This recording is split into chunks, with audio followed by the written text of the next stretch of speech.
You got it locked on Roadium Radio. Due to circumstances beyond anyone's control, Dr. Dre is in the motherfucking house. So right about now, and I say, yo Steve, are you with me? ICE, are you with me? Here's a little something by a nigga like me. They never should've let me buy tape from Steve. Ice Cube would like to play dope shit mixed by Dr. Dre. And since I was a youth, I like COMPTON. Now I like the motherfucking Roadium. Buying a tape or two, that's what the hell I do. You don't like Tony A? Well, fuck you, this is a game. And I'm in it. Ice Cube will fuck you up in a minute with a right, left, right, making you sick. And then you see Tony A is on the mix.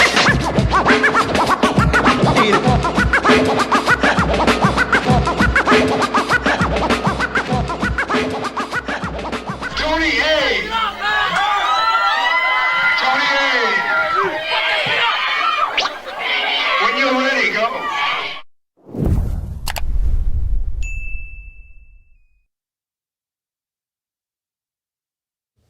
Welcome back, everyone, to Roadium Radio, episode 244, and I'm very excited for my guest tonight. I actually been thinking about this interview now probably all week since the time that I booked them. But very quickly, just some minor announcements. If you guys didn't see my last interview with Marvelous Inc., make sure you guys go check that out. That was episode 243. Before that, I had Misfit Soto. Before that, I had American Cholo. Make sure you guys go check that out. I also had Drinking with the Wizard and a bunch of other stuff. So make sure you guys go check that out. For those of you that are still hitting me up, sending me links on my DM or my inbox on Facebook, I never click on links, okay? And the reason why I never click on links, many links honestly will either get your page disabled or get your page hacked. I do not click on links. Once again, send your music, a short bio, and videos to rodiumradio@gmail.com. Once again, rodiumradio@gmail.com, and somebody will contact you via email. I respectfully say this, please do not send the email and hit me up every day in my DM. When are you going to book me? When are you going to book me? Okay, don't do that. Somebody will contact you from my team via email. So I respectfully say that, and I hope you guys can respect me. So other than that, if I have any other, anything I want to add to that, I will say before we go to break or during break. But other than that, this one, once again, I hope you guys truly enjoy. I hope you guys call a friend, let them know that I have none other than Dr. Phil in the house. Woo, yeah. How you doing, sir? I'm doing wonderful. Thank you. You know what? I'm glad you're here. And let me explain to the audience once again how I came in contact with you. Okay, yes. I interviewed Mixed Whiskey. As a matter of fact, I interviewed him twice, once here and once at an event called To Live and Die in LA. And every so often he would mention a guy by the name of Phil Garcia. And I kept saying, bro, I know that name from somewhere, And I have friends named Philip, but not, Phil Aguilar, I should say, Phil Aguilar. And so what happened was, I go, show me a picture. And he goes, just go through my Instagram. Go through his Instagram, and I see a picture, and I'm like, I think that's Phil Aguilar. So I called him up, and I said, hey, is that the guy? That's the guy. I said, bro, I want to interview with him. I know who that guy is, And you always put them together, Phil Aguilar with Set Free. Phil Aguilar for Set Free. Now, I don't know why I know those names. I know I heard them, but when he kept saying Phil Aguilar, I had to get you here. What a trip. I love it. Hey, it's destiny. It's meant to be. Yes. And then for those of you guys that maybe do not know who Phil Aguilar is, you can Google him and everything pops up. Everything. or follow him on Instagram here. On his Instagram is on this page. So now we're just going to jump right into it. You're originally born and raised, if I'm correct, in Anaheim, California? Yes, sir. Okay.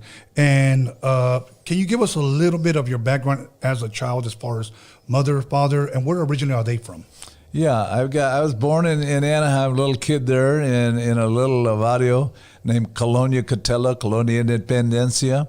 And so we're in that little neighborhood family. My dad is a Pima Indian, my mom Mexican. And so just great little world. I grew up watching Father Knows Best on TV and Leave It to Beaver, and I let people know it's a lot different than nowadays. You're watching Who's My Daddy, a whole different flavor. But just grew up, just a kid. But I grew up in Anaheim, and it had a little residue left of Klanaheim, because my mom's day, half of the city council were Ku Klux Klan members. So it was a very white town. And so here I was, this dark kid in the middle of it, and it was pointed out in elementary school, where don't speak Spanish here. That's a dead language. You don't need that anymore. And I can remember in second grade, because I'm extremely dark, man, hey, Mom, do you got a better soap? So I went through that little experience. I wanted to fit in with all the kids. And we were all there before Disneyland was built, and our parents all went to work there building it. My dad was a bricklayer. So it came from a regular, cool family, and there was 6 of us kids, Mom and Dad. Everything seemed good until I hit almost 12 years old, and that's when everything fell apart. My dad took off with another woman. I was left mad at God, mad at life, mad at everybody else. Went to the local corner to get some counsel from the fellows, and they said, smoke this, drink that, and next thing you know, I was on my way with a chip on my shoulder to have a bad life. And this was all at 12? Yes. Now, if we can back up a little bit. You were saying you were mad at God. Did your parents raise you with God as far as going to church? No, not at all, not at all. But I'd look for somebody to blame, know? And so I was shaking my fist at God as a young kid, just figured he's got to be the blame. I'd heard about him, so we had to find somebody for it. Then when my dad left with this woman, my mom was left there, so I blamed her too. I took it out on her, and every time I wanted a bicycle or something, I said, it's your fault, my life's messed up, give me a bike or I'm going to go do something wrong. And so she had to take the abuse of me, having a broken heart, being upset, how come my dad's gone? And divorce wasn't very popular back in the early 50s. Yeah. So it was a different world. And it's funny that you mentioned Klanaheim. I've never heard that before. I've never heard that. Now, you being a dark kid, being, if you will, half native, half Mexican, okay? Going to school, was it predominantly all white at that time? 99 and a half. It was almost completely white. And did you ever suffer from any of that, either rejection or, I'm just going to say racism? Yeah, I did. A whole lot of it, and I kind of felt like for those who know who Dennis Rodman is, kind of a Dennis Rodman, just good at what I did, but just always trouble. There was always trouble following me. I was a square peg trying to fit into the round hole. I was always trying to, be validated, but, with the dad gone, now I'm on my own trying to do that, trying to fit in with the crew. And so at 12 years old, I became a surfer. Fitting in with all, I was going to be a surfer, and they all peroxided their hair, went blonde, mine went orange, So here I'm fitting in that group, and it was just, I felt like an oddball the whole time, a real misfit. Right. Okay. Now let me ask you this, because you said your dad took off when you were 12. At any point within those years of you growing up, do you have any good memories that you can share about your father? Not really. I've learned at this stage of life, I loved him in his last days that he was here and all that stuff, because I understood the reality of he was brought up in a real negative way and didn't have anybody there. So I've forgiven him and all those type of things, but I don't remember a time him ever saying, hey, son, how you doing? Hey, you want to go play catch? Hey, never remember a time like that. I never remember an embrace or a hug, that thing. So I definitely had daddy issues for a long time. Wow, the other day I had another guest, and we were talking about how important parents are or should be involved in their kids' life. Because even though, like I said this before, I'm one of 10 kids, because my parents had so many kids, I don't remember ever spending one-on-one quality time either with my mother or my father, because there was just so many kids. Oh, yeah. Did you ever, or do you still remember your father ever telling you, I love you? Never once. I don't even recall anything close to I love you. It was just, he'd go to work, come home. On weekends, he'd be gone all weekend with his friends.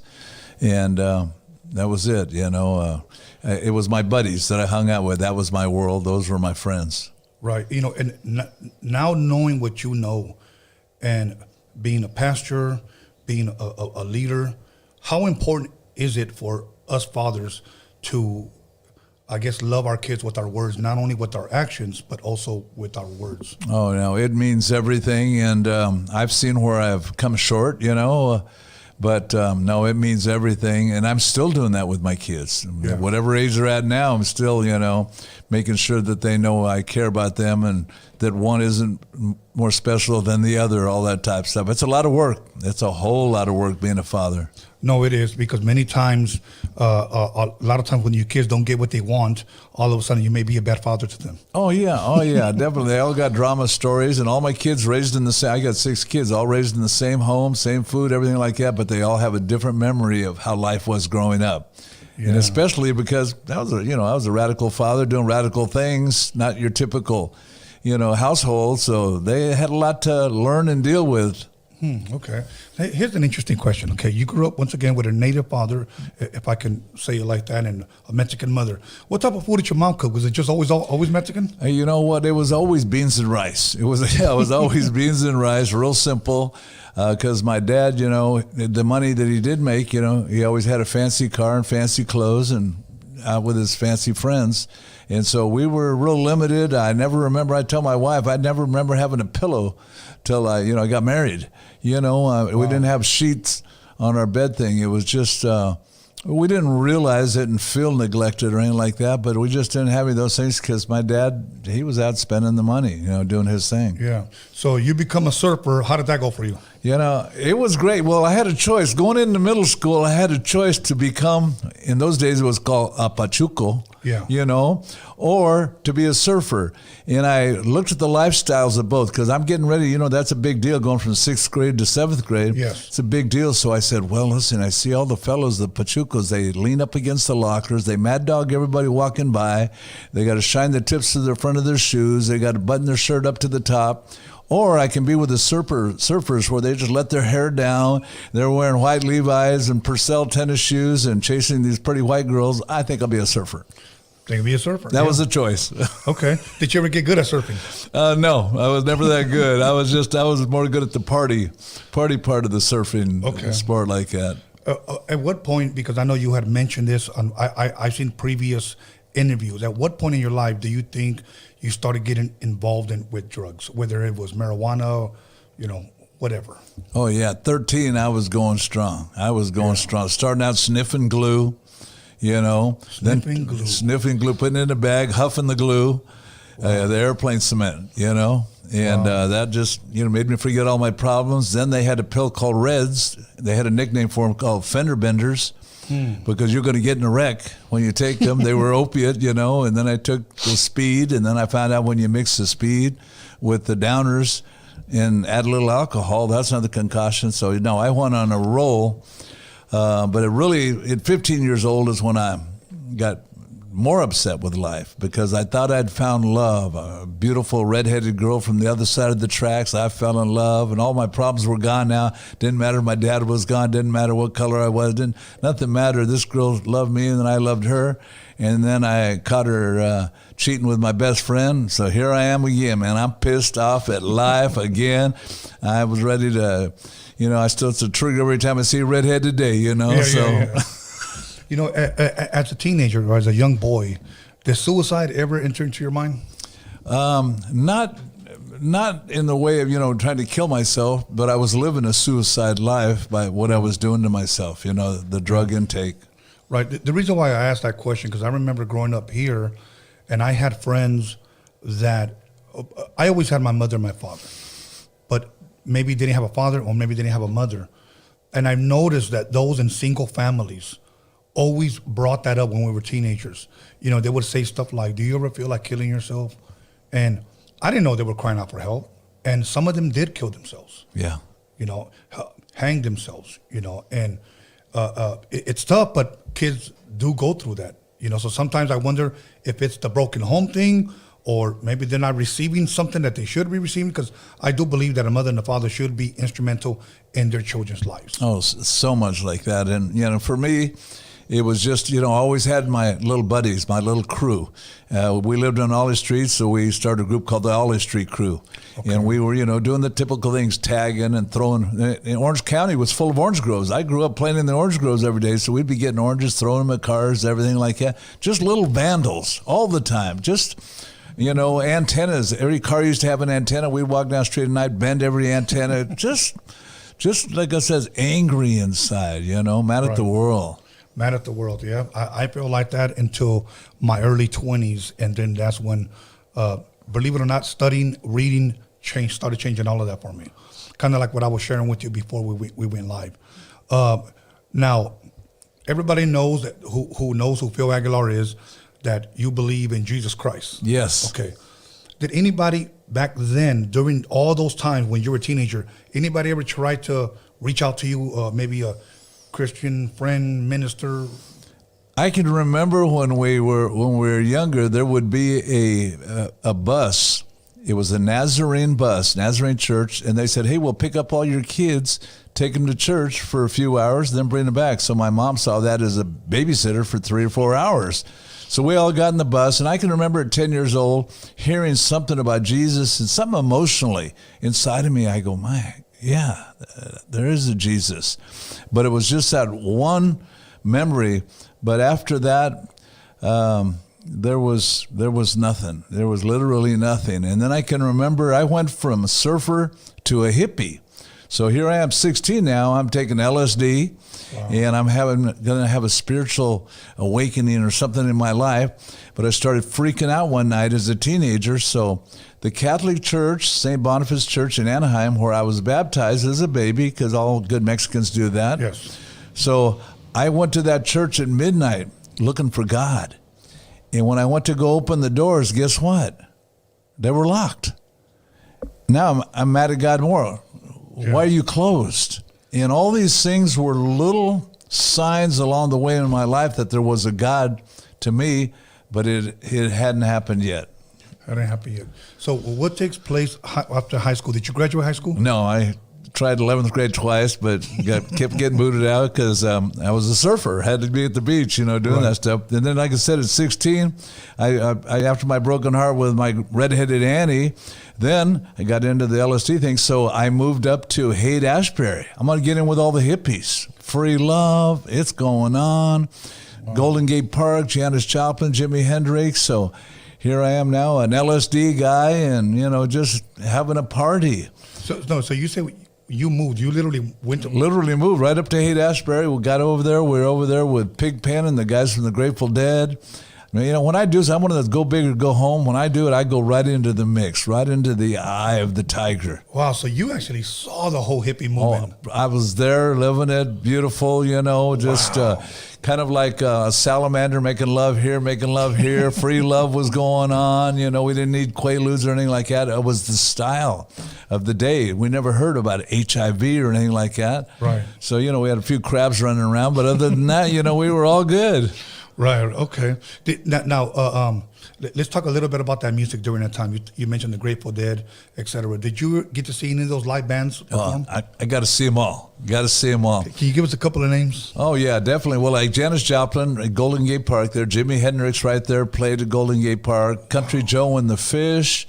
And one of the greatest ones is the Jefferson Airplane. Grace Slick and the Jefferson Airplane. Don't You Want Somebody to Love Her? White Rabbits. Classics of those days. Mm-hmm. The music went along with our thinking. Right. They were leading us and influencing us. And that's when Mick Jagger and the Rolling Stones and all these people started doing it. But I'd be in a club in Hollywood and hearing a band do a song called Light My Fire. And I go, I think that'll be a hit.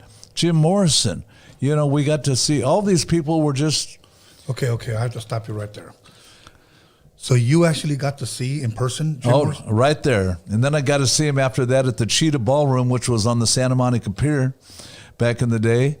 And, just there. And while we're doing it, we're on LSD, so we're laying down for the light show. But, we got to... I'm a huge Jim Morrison fan. Oh, I love him. Come on, baby, light my fire.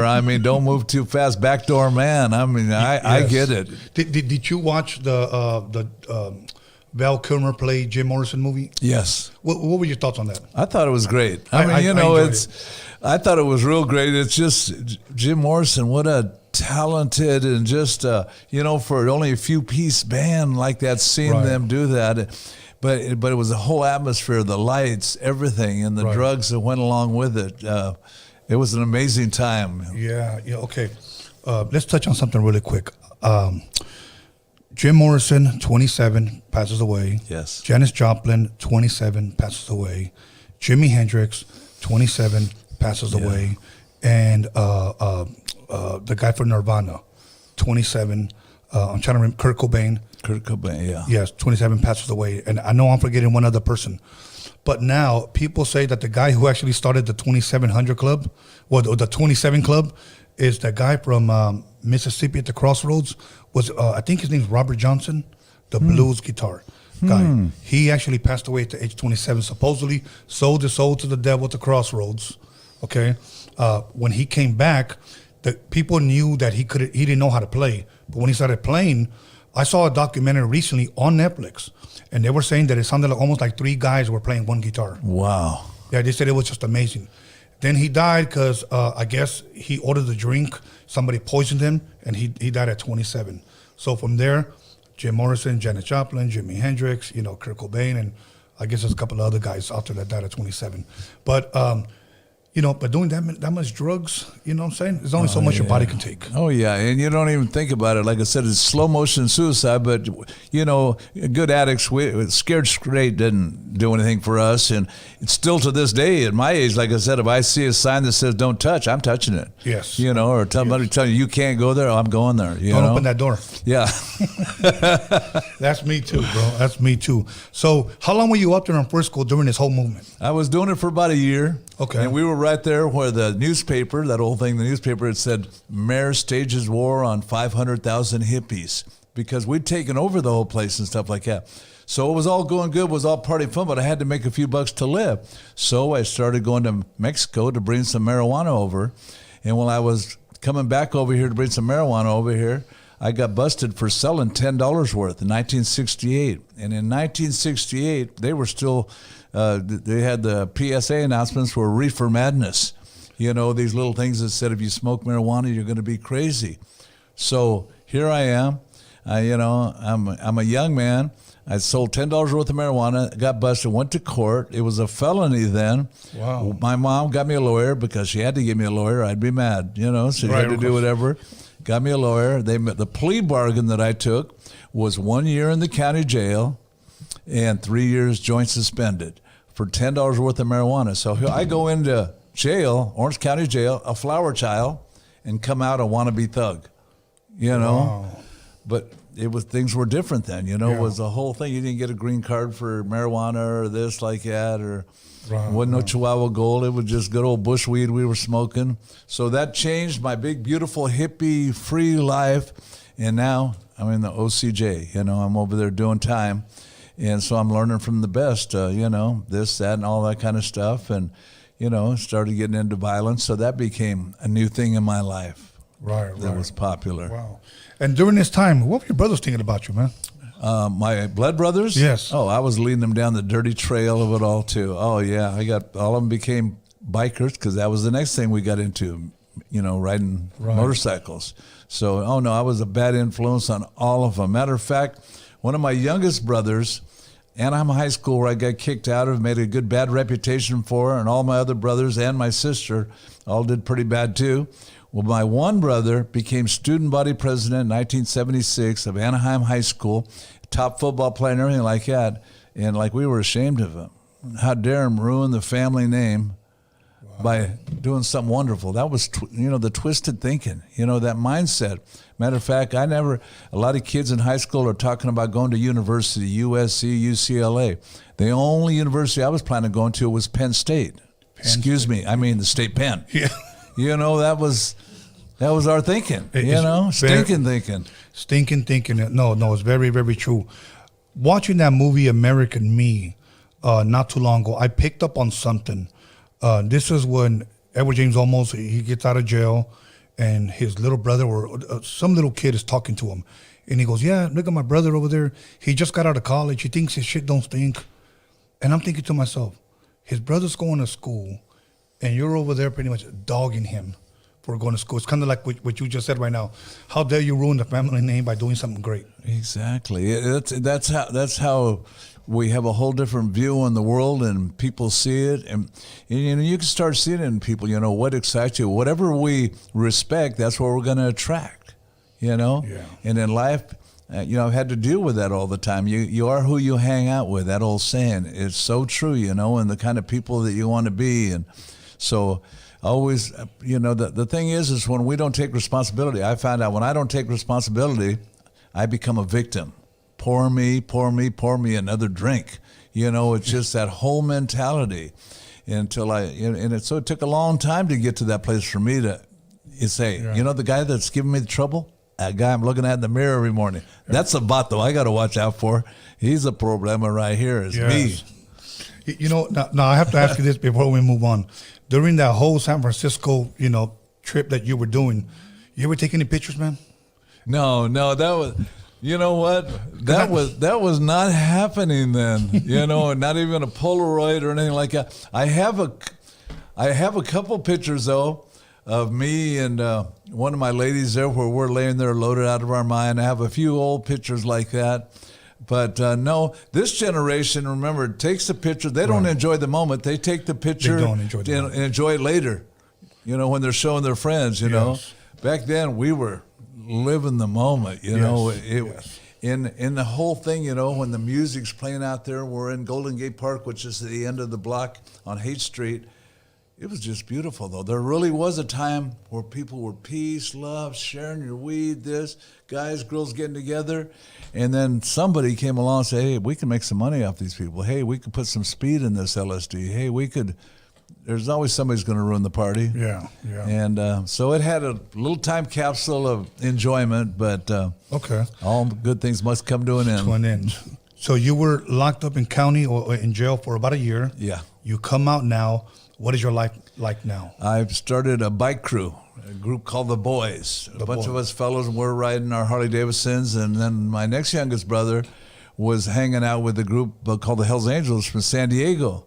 And so he's bringing over these Hells Angels. So I'm riding the bike doing all this, but I'm shooting heroin and doing cocaine.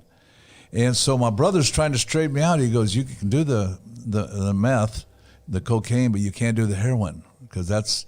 Even bikers got rules about what drugs you can do. And so they took me to a big USA run in Omaha, Nebraska and everything, tried to get me off the heroin, but me, I was doing the drugs and riding. How did you get introduced to heroin? Boy, I'll tell you, that's one thing, because I grew up like everybody. I grew up in a little barrio where everybody, heroin addicts, trouble, this, like that. Right. I'll never do that. It's the worst. They steal from their mom. They steal from their dad. That, you know, no, that's the lowest form. You know, I had all that mindset. Yes. But as I was selling cocaine and doing cocaine, one of my brothers worked at Orange County Hospital, and he was a psych tech. So he worked with a bunch of psychiatrists. And one of them, you know, said, hey, you know where to get some good cocaine? And he tells her, hey, my brother sells the best Peruvian flake, blah, blah, blah, and all that kind of stuff. So she comes over, and me and her hit it off. She's got a house in Laguna Beach overlooking the ocean. She's a psychiatrist, a doctor, got a Range Rover. She's got it going on, man. Yeah. I want to hang out with this girl. So we're doing that. But one day she says, hey, have you ever tried heroin? I go, that's for losers. Are you kidding me? And I'd never do that. But the package she was wrapped in, brother, you know how the devil can come as an angel of light? Right. She was that angel of light. If she would have had red hair, it would have been perfect, you know? So here I am. You know, she goes, get us a little, let's do it one time. Brother, I did it. I can still remember, like, putting my arm out. She brought up the nice syringe, just like that. She had on her little coat from work, so she's looking hygienic.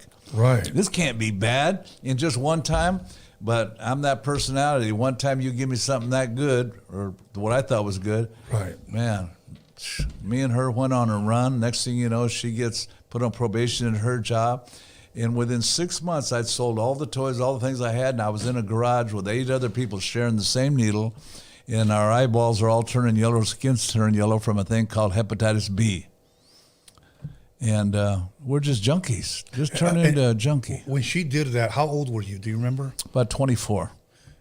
And then you said 6 months you sold everything. That's everything. How quick. Oh yeah, no, I went big, go home, and I had a beautiful, bachelor apartment, all this kind of stuff. I was making good money selling cocaine, but just went like that. I'm telling you, that drug is, and now it's fentanyl, but it's the same thing. That drug, for a person that has that addictive personality, or a person that is that sick to play with death like that. It was incredible. I fell in love with that. Matter of fact, my wife, who I've been with for a long season, when she met me, I had 5 girlfriends, and I'm not bragging like something like that, but one owned a bar, one did this. I had, they were all props in my life to help me out and get my money for heroin. And I can remember one of them, real good-looking girlfriend, she goes, man, don't you ever want to be with me and do all the, those things? That black tar heroin, that was my lover.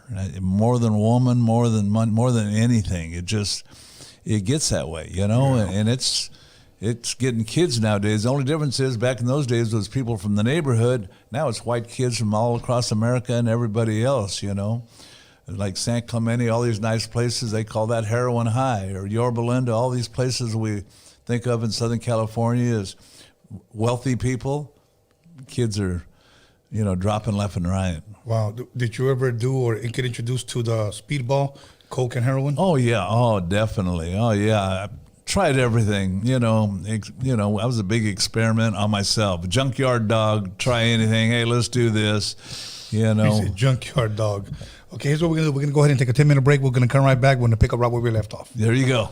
That's awesome. Hey, everybody. Once again, Dr. Phil, a.k.a. The Chief, is in the building. Make sure you call somebody, text somebody. You know the rest. We'll be back in 10 minutes.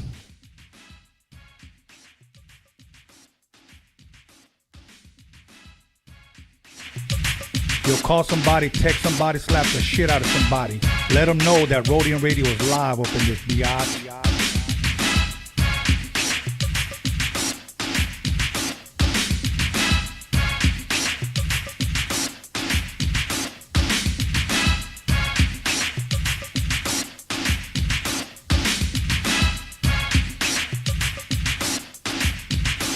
Hey, what it do? It's your boy Cap G. Subscribe to Roadium Radio, hosted by Tony A. The Wizard. Yes, sir. Yo, what's up, y'all? This is King T chilling on Roadium Radio. Tune in, subscribe every Sunday and Wednesday. Fucking with my man Tony A. The Wizard. West up, this Lazy Dub, and you're tuned in to Roadium Radio right here with Tony A. The Wizard on every Sunday and Wednesday, 7 p.m. Make sure you like and subscribe that. Hey, what's up, guys? I'm right here, Loco Negro, Tony A, Roadium Radio. Tune in.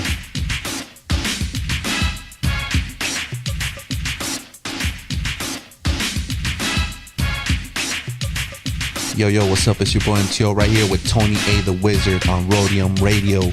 Make sure you like and subscribe and tune in every Sunday and Wednesday.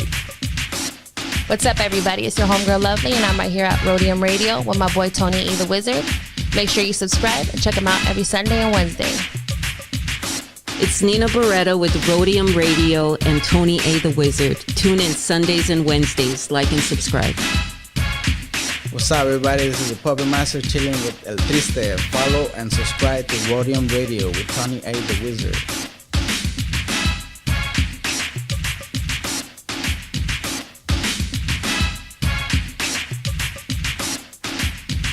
Hey, what's up, everybody? This is Rashidi Harper, director, executive producer from Hip Hop Uncovered, and I'm here at the Roadium Radio with Tony A. The Wizard. Stay tuned. Coming at you live through the harbor area, you got MC Pancho, the #1 Sancho, and you're checking out Roadium Radio with my man Tony A. The Wizard. Check it out. What's up? This is Ronan Gray. You're watching Roadium Radio with Tony A. The Wizard. Make sure to tune in every Wednesday and Sunday. What up, this is Mr. D over at Roadium Radio with my homeboy Tony A. The Wizard. Make sure you subscribe and tune in every Sunday and Wednesday. What's up, y'all? This Uncle Spliff, man, from Spliff D TV. Y'all need to tune in every Sunday and Wednesday to Roadium Radio with my homie Tony A. The Wizard. Yo, you're tapping in with the Steel City Hustlers. This is Roadium Radio, hosted by Tony A. The Wizard. Motherfucking legend. Make sure you fucking like, subscribe, share, do all that shit. You know what's cracking. Yo, it's your boy Troublesome Man, TM Gang live in full effect here at Roadium Radio with my boy Tony A. the Wizard. You know what it is, boy. Yo, what's up? This is DJ Ernie G and the place to be. I'm chilling here at Roadium Radio with my homeboy Tony A, the motherfucking Wizard. Vatos Locos forever. Yo, what's up, man? It's your boy Young Hype here at Roadium Radio with Tony A, the Wizard. Make sure y'all subscribe and tune in every Sunday and Wednesday.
Welcome back, everyone, to Roadium Radio, episode 244. And we are just going to go ahead and jump right back into it with Phil Aguilar. Once again, a.k.a. the Chief. All right. So now, we were talking about earlier how heroin pretty much just destroyed your life up to that point. Man, since I never really got into drugs, thank God for that. Yes. Was there ever an overdose in your life? Oh, yes. Oh, yeah. More than once. And I can remember one time back in those days, we didn't have Narcan that brought people back to life or anything like that. We'd pack somebody's ass with ice and, bring them to like that. You had a different way of bringing people back to life when they overdosed. Really? Oh, yeah. They put you in the bathtub and they get that jamming all bunch of ice up your ass, and it does something that brings you to. And I can remember coming out after an overdose, I can remember saying two different things. One time I'd say, that was bunk. That stuff was no good. Here I am. I just overdosed, but I'm complaining about my drugs because that's what a crying, sniveling dope fiend does. It wasn't good enough, man. They burned me, And here I did. I overdosed. And the other thing I would do a lot of times is, why'd you bring me back? Wow. I got nothing to live for. That's like, as a teenager, my mom going, "Gran, you to get up, you lazy bum." I go, "What for?" I didn't have any purpose, no reason. And so that happened in my heroin overdoses too. Sometimes I go, "Why'd you bring me back?" Because, I've got nothing to live for.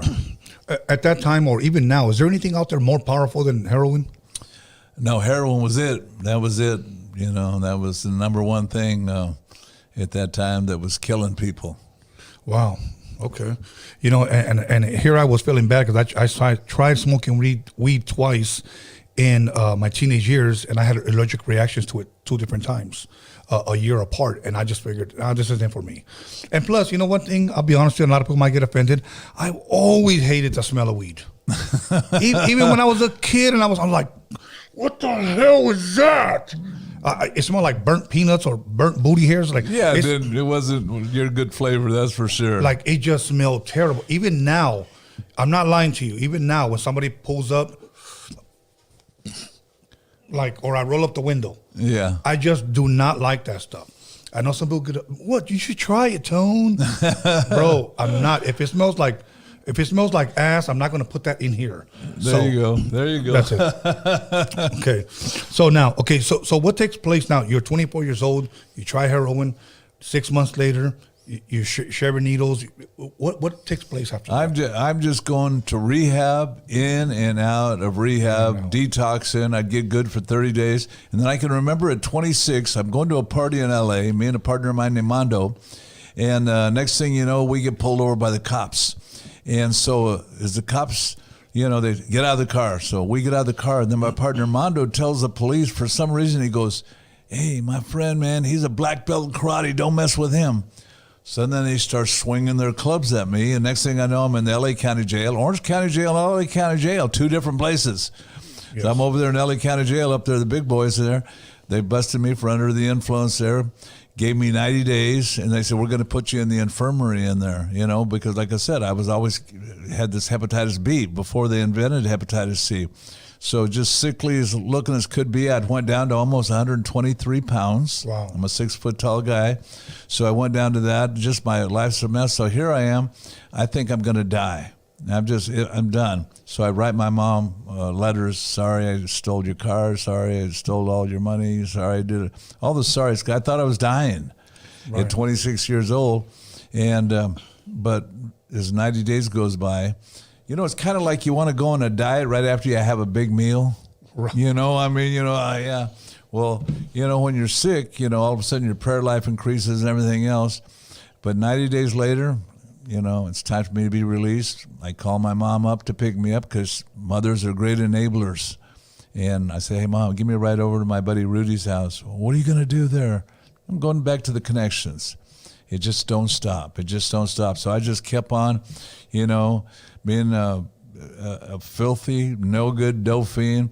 And I'd steal, a beautiful color TV from somebody's house, go sell it to my dad, and then steal it from him an hour later. Just no didn't care about anybody but me. And so that went on. And then I got clean again. You know, I was always getting clean for 30, 60 days at a time. And the last time I got clean, I was about 29 years old. And here I am, I'm getting clean. And I just left a detox ranch in Oregon, and I came to Anaheim, California, where I'm from.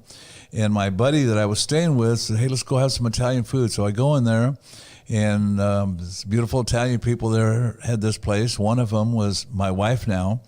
But so I asked her if she was on the menu, you know, did all the little play, and that didn't work. But anyway, she was one of those like poor puppy dogs. She was one of those I refer to as a Captain Save-A-Ho, and I was the hoe, you know. And so, you know, I was healthy. You know, I had another 60 to 90 days clean. I had long black hair. But before I looked like Danny Trejo, I was a good-looking guy, you know. And so here it was, you know, we hit it off and stuff like that. And then I moved in with her, and she tried to convince me to go get a job or do something with my life. But my brother offered me, hey, you can make $500 if you do a delivery for me. And $500 back in 1976 was like saying, I'll give you $5,000 to do delivery. Yeah. So I went up to Ojai to pick up a kilo of cocaine, and I'm going to drop it off in Garden Grove, California, about an hour and a half drive. So here I go, boom, put it in the trunk of my car. And as I'm coming down that mountain to come to Orange County to deliver a kilo of heroin, 2.2 pounds of heroin worth about 200,000 plus bucks at the time, I heard something calling my name. It knew my middle name, my last name, my first name, all my nicknames, and it was saying, pinch me, pinch me. And it was that cocaine saying, just take a little bit from an ounce of the kilo, you know, and then drop it off. You know, still that sleazy, it's the lifestyle. There's just something, it's not just the drug or the drink, something like that. It's that whole lifestyle of liking to hear the glasses with the ice in it, you know, or the smell of the bar or the smell of the weed or everything. So here I am, I'm taking it home, and, you know, halfway home it's saying, pinch me. So I'm going to steal an ounce from it, and then I'm going to drop it off, you know. And then when I got close to dropping it off, I heard a voice tell me, you're going to start a ministry, Chief. It's called Catch Me If You Can, Mother Effers. Oh. I'm burning them. I'm burning them for the whole thing. Sure enough, you know. No, if I'm correct, at this time, before you picked up this kilo, you were clean already? Yeah, for about 30, 60 days, you know, just a short time. I just want to ask you something, because throughout my life, I've met a lot of people that are recovering, or I'm like, I don't get high no more. That was me back then. And I'm going to be real with you. With some of those guys, I'm still a little leery. And right now you're sharing with me, it's like I was clean, but I still heard that. Yeah. Is it possible for somebody that's clean, that still hears that? Oh, yeah. Oh, yeah. And that'll go on for a long time. Relapsing, as they say in recovery, is part of the program. You know, I do meetings in my house every Sunday night, recovery meetings. I'll have 50 people in my house there. And out of the 50 people, 40 of them will have less than 30 days clean. When you go to an AA meeting or an NA meeting, they'll say, all newcomers, come up here and get a chip. So big line comes. If you got 30 days clean, come on up, smaller line. 60 days clean, maybe 2-3 people. That's just it. Yeah, the odds are heavy. The addiction's hard to beat. The reason why I bring that point up is because you said, okay, you're going to start a ministry, and it's catch me if you can, okay? Now, once again, you were clean, but you were hearing that. Oh, still hearing that, The people that have burned me were all people that were once involved in all that. Now, I'm not saying that, you know, because they were ex-drug addicts, but it's almost like they didn't care.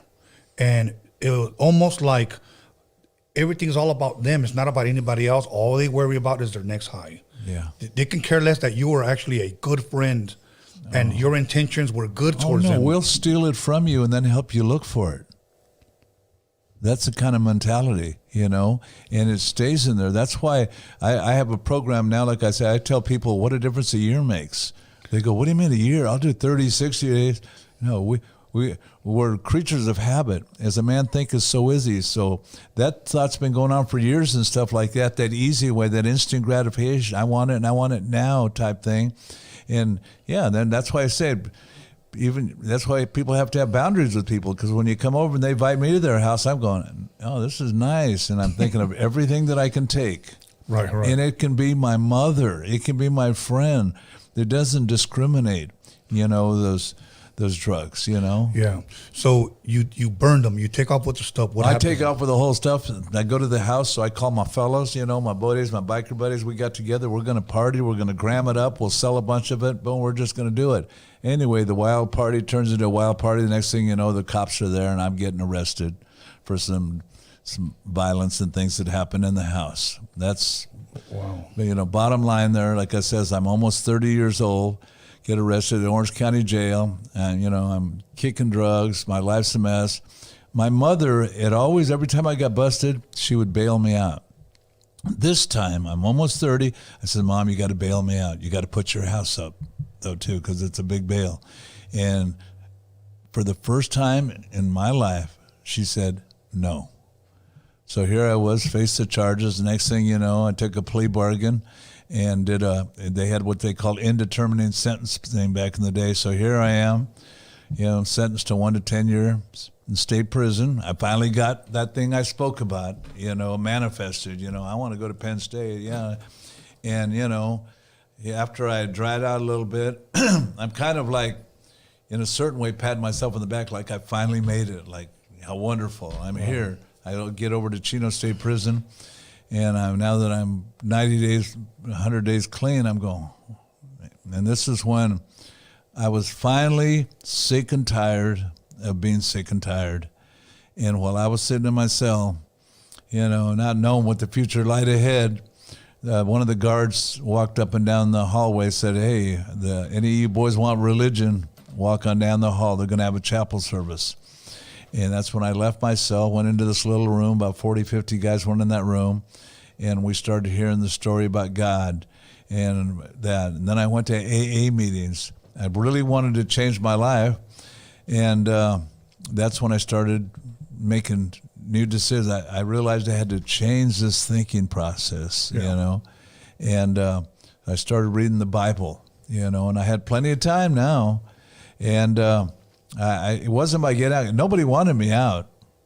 My girlfriend, I burned her too, who's now my wife. I mean, I sold all her clothes, everything in the house. It's unreal how what a monster I turned into, how terrible it was.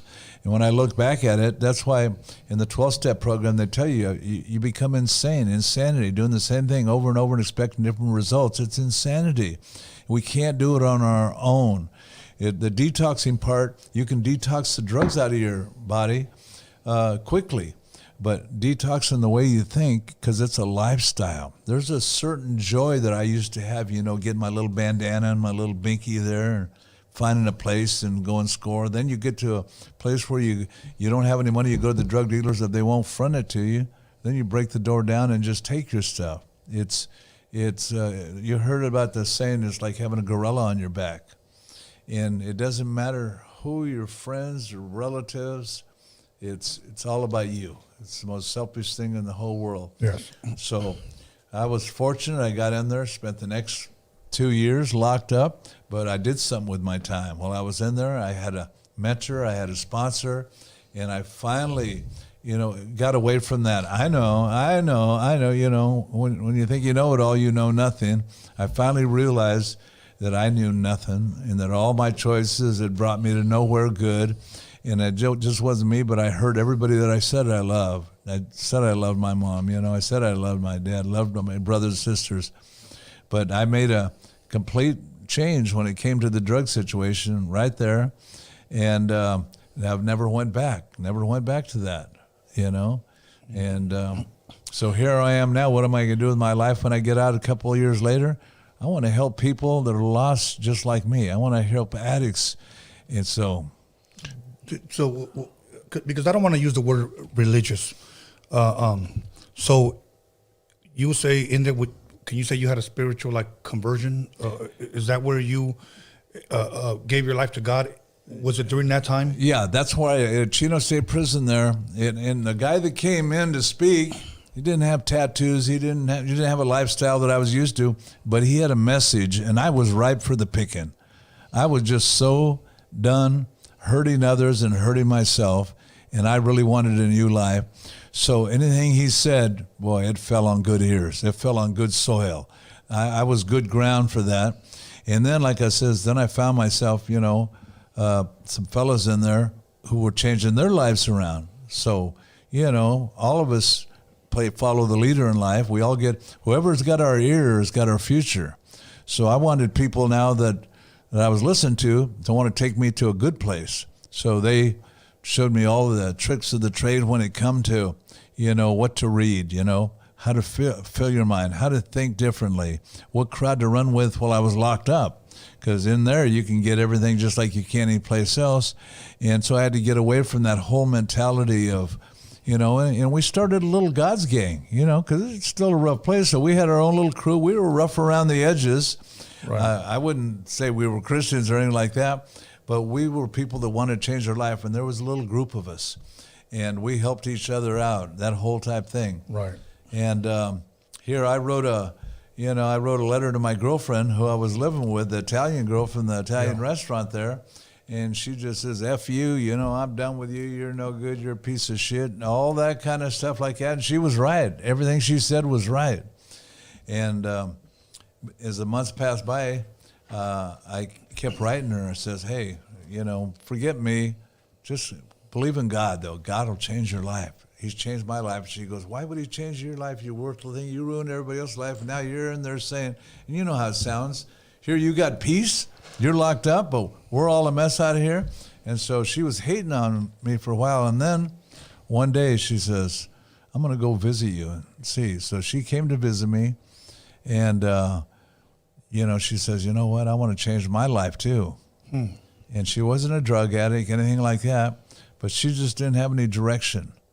She had bad direction choosing guys like me, So the two of us started our journey together. And we ended up getting married in prison. And when I got out and, I wanted to get some schooling. So I went to a Bible college when I got out and started learning about the Bible. And so you were completely sold out at this time. Because you said go big or go home. Yeah, totally sold out. Totally. I mean, on fire, passion, everything. And my thing was to help my kind. Jesus said, follow me and I'll make you to become fishers of men. The kind of fish that I go after is, because it's my lifestyle, are carp. I don't know the last time somebody invited you out for a carp dinner. Probably never. It's not a bougie fish. They're just rough. And so I've been fishing for men, and every once in a while a tuna jumps in or a marlin jumps in. Basically, I work with carp. Convicts, street people, addicts, all that. Those are my people. That's what I am. I'm just a rat who's telling all the other rats where the cheese is at. Right. So I got a great audience, So I come out, go back, go to school, and now I'm not sitting at the back of the class, too cool for school. I'm sitting at the front class because I'm hungry to learn. I'm in my 30s now. I got to do something with my life. Sure enough, like I said, I just started learning, education, getting that. And then I did a thing called getting a job. I never thought I would get a job. I got blessed with that. And I just started seeing good things happen, because the Bible says God's a rewarder of them that diligently seek him. So I was getting rewarded by simple things, no, not out on bail, not going to jail. And my wife and we started having kids together. And so now I had a reason to get up in the morning. I got a purpose there for getting up. I got kids to love on. Now I'm learning how much God loves me, but I'm learning what a sinner I am, what a character I am, what a rascal I am, and how I can help others. And so that just became part of my thing. And I was going to what I call white churches, and literally I would bring all my people to church, and I would literally have leaders at the churches that I'd take them to, because, Can you bring people that got money? Can you bring people that don't have, tell them to cover up their ass when they come in and their boobs are showing and they're high? And can't you bring, and you know how maybe you've ever worked at a place where if I ran this place, here's how I'd do it. Yeah. Well, that's how it was in church. God was telling me, if you don't like the way other people do it, why don't you start your own church? 1982, February of 1982, I decided to start a place called Set Free. Wow. Okay. So let me get this straight. So you're going to church, wherever this church was at. Okay. Right. Then you start bringing in like, hey, you know what? Come on, man. Let's go to church. Hey, come on. Let's go to church. Yes. Okay. These weren't, if you will, church people, but these were friends that you knew needed God. So I'm taking you to church so you can hear God's word. And the so-called God's people were saying, bring some people with money. This guy's high. This guy's a drunk. Exactly. And I was bringing them by the groves because we all attract a certain kind of people. Yeah, right. And I attract all kinds of rascals all the time, you know. Right. There's a sign on my forehead, I guess, you know, if you're jacked up, come and hang out with Chief, you know. And sure enough, that's exactly like it says. I started bringing them there, and they didn't want him. Or can you bring some other kind? You know, you bring too many people with problems, you know, Chief. Wow. And I'm going, you know, I talked to my wife and go, what do I do? And then conveniently, one day, you know, they got together, the board, you know, and they did me like a right foot of fellowship, you know, get the heck out of here and go do your own thing. Wow. And so I did. I started in a friend's house. You know, there was 10 of us. We started meeting in the living room. And I says, man, I want to reach out to people. And this is when we started getting near the time when I'm meeting this TBN crowd that I never knew who they were really, because I was doing street ministry, you know. Mm-hmm. And the first thing that I did when I rented a house is I started taking people into my own house. Because I'd tell people about God on the streets, and then I wanted to disciple them. What better way to disciple them than to bring them home? I can read the Bible to them in the morning. I can show them what a man does with his wife and kids during the day. I can take them and do some positive fun, go to the beach and enjoy life. But to disciple somebody, to mentor somebody, you got to have them around. And so that's what I started doing. So the next thing you know, I got like 30 people living in my house. Wow. So I didn't call it a men's home or this or that. I was just helping out people. But I'm loving the heck out of it. So all of us have different gifts. Some people are teachers, givers, helpers, this, like that. For me, I got a gift of hospitality. Anybody who knows me knows, hey, let's go to Chief's house. You go over there, you know. He lets any kind of people. I warn people, when you come to my house, you might meet one of your future exes. You know, you might, meet somebody that you owe money. You might meet somebody you don't like, get it right with them. You know, it's a community-centered type of thing. And when I think of heaven, I tell people I think it'll be like a big, giant slumber party forever. A lot of people don't like slumber parties. A lot of people weren't invited to slumber parties. A lot of people got picked on to slumber parties. But we all got our own view of what's heavenly. Right. You know, and for me, you know, helping people is my fix. You know, that's my high when I start seeing their lives change. And I know that 9 out of 10 of them, after I help them, are going to get mad at me one day. They'll tell me, Chief, I'm with you to the end. And then when I tell them, go clean that toilet over there, Chief, this is the end. You know, I mean, that's just how it works. You're working with human beings.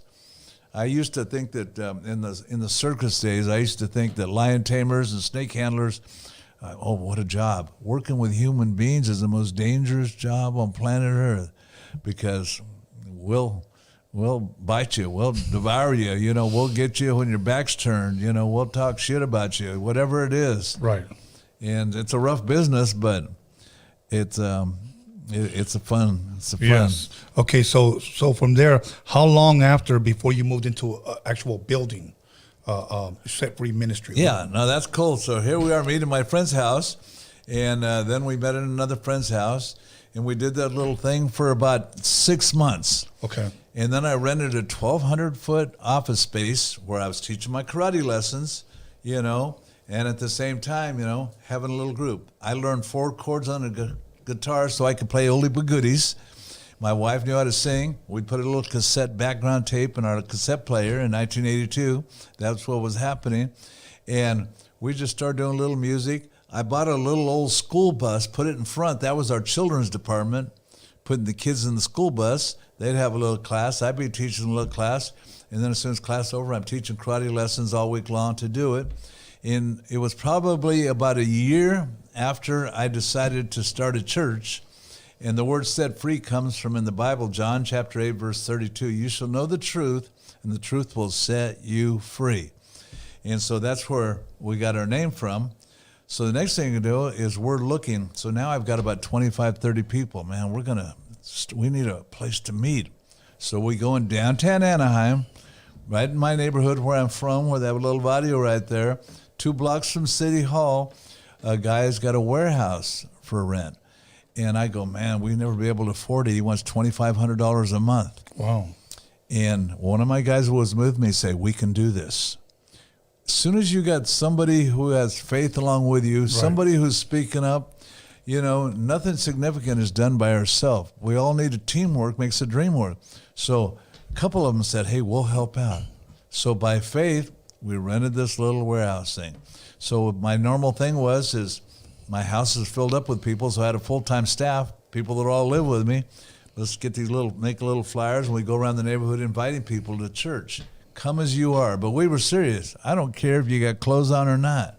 I don't care if you're drunk, high, this or not. And we're in a heavy little gang neighborhood in our town there doing it all. So we're bringing people in. And the way we helped out is we'd get groceries donated to us, so we'd give them to families, donations. We're helping people off the street, like I said. Yeah. We made it a little place. I put a hoop up so people come and shoot basketball. In that little warehouse, nothing fancy, just an old warehouse, that became our little meeting place, Then one day, the thing that I was just a street preacher reaching all kinds of people, and it wasn't like just gang members. It was all kinds of people, People were breakdancing in the 80s there. Yeah. So my secretary, she was a hustler. She got Puma to sponsor a group of the breakdancers, people who turned into LA Breakers, the Air Force crew, all this. I had them all back in 82, back in the day when it was just a new, fresh thing. Yes, wow. And then I made little skateboard ramps. So this warehouse where we'd have church, at the same time we would have skateboarding in there. The same thing, like we would have breakdancing in there. And so I brought in first pastor around, my sons they're all into rap and they're listening to this, the Boys in the Hoods, Got to Be Good, all this kind of stuff from NWA and everything like that. Right. And I go, unless you change the lyrics, I don't want you guys doing it around here. They did. They remade the lyrics. They took the MC Hammer, don't touch this, changed it to don't judge this, little lyrics. But man, all of a sudden, we had a little hip hop church going on. But the heat I took from other pastors was, that's the devil's music. How could you? And those same pastors that all said that then, all got rap groups at their church now. So here I am. Picture this. There's 100 of us meeting there together, and I'm giving them food. We're just, broke-ass people there, but helping people out. If you're a drug addict, here's the diagnosis I give you. You're crazy, Right. And here you go, here's some candy and here's some ice cream and stuff like that, kick, hey, it feels bad. Now you got to have meds, Suboxone, all these drugs. Back then, we all kicked cold turkey. But I got 100 of us, and we're praising the Lord, having a good time, but it looks a little different because I got rock and roll music playing. I got all this kind of stuff going on in this little group. And then this assistant of mine, this lady, who's the Jewish girl I told you about who's taking karate? Yes. Her husband was a cameraman, of all things, at TBN.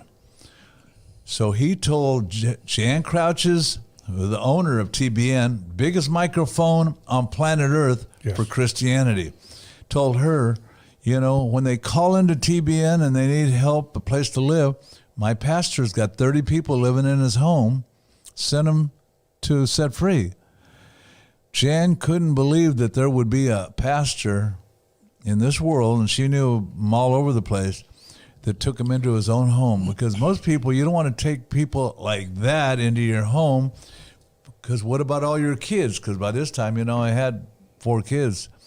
what about all your kids? And my thinking is, I worry about what my kids will do to them more than what they do to my kids. I'm that guy. You know, when it's funny, parents tell me they got with the wrong crowd. How about your kids are the wrong crowd? You know, I've always flipped the script on it. So here it is. Paul and Jan come to visit me on Anaheim Boulevard, downtown in my little warehouse there, and goes, man, you're just like Jesus.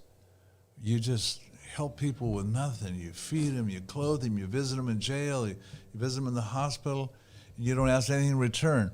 To me, I was just doing what I do. Right. What year was this that they came to visit you? 1985-ish. Wow. 1985-ish. So Paul and Jan Crouch, is it safe to say the owners of TBN? The owners of TBN. What was it? I almost said the Ballers Network. Trinity Broadcasting Network. Biggest. They had more full power stations than anybody in the world. Biggest audience viewing of any, excuse me, a Christian thing, like I says. Here they are. She's got pink hair. She's got eyelashes all over. They're the weirdest looking people I ever saw. You know, they look like Jim and Tammy Baker, you know. And here they come, these wealthy, very super wealthy, not rich, wealthy Christians come over there because they saw me doing something they thought was so unique, so different, and so Bible. You really are helping people. And then they saw that I lived in the house with the 30 people. I didn't, helicopter in and helicopter out. And I just wanted, that was my joy. I didn't look at it like, hey, I want suffering, what a martyr, I'm Mother Teresa. No, this is what I like to do. Right. I mean, to me, some people like to watch a different TV episode all the time. I like the new episode. I bring my kids and, hey, I got a new gangbanger. I got a Crip coming from L.A. today. I got this guy coming from over here. And so to me, it was a very fun time. But when Paul and Jan showed up that day, it changed this street preacher's life completely. So here's a whole nother thing. Because Paul and Jan goes, what could we do to help you? And you ever had somebody come up and they had access or they had the ability to really help you? Twice in my life. And sometimes in my life I've went into brain freeze, Right. I didn't know what to tell them. And that day I kind of was like that. It was like these people are coming. First off, they're coming from their Newport Beach, beautiful homes and all this stuff, coming over to see me. I thought it was great. And I didn't want anything from them. I wasn't trying to get something from them. I didn't have any motives, that were up here. But they go, what can we do to help you? And all I could think of is, just like it was yesterday, I says, well, we need places for people to live. And those people immediately got on the phone. And the next thing you know, on TV, 2 months later, they're dedicating the House of Paul, the Apostle Paul. We named the house, put a big sign, the House of Paul. They have it on their TBN TV. Millions of viewers are watching this house, and I got 20-some people that are living in it, and we dedicate that house. Well, 6 months later, what do they want to do? That house is filled up. The house next door to it, the house of Timothy. That was somebody that Paul mentored in the Bible, Timothy. A few months later, the house of Grandma Lois, who was relative to the lady in the Bible. They started purchasing homes for us to utilize to take people in, and it just didn't stop. It just didn't stop. They were helping and helping. And then within a year after they met me, they asked me to go on TBN, on TV. I had a long ponytail, tattoos, and I'm a bike rider.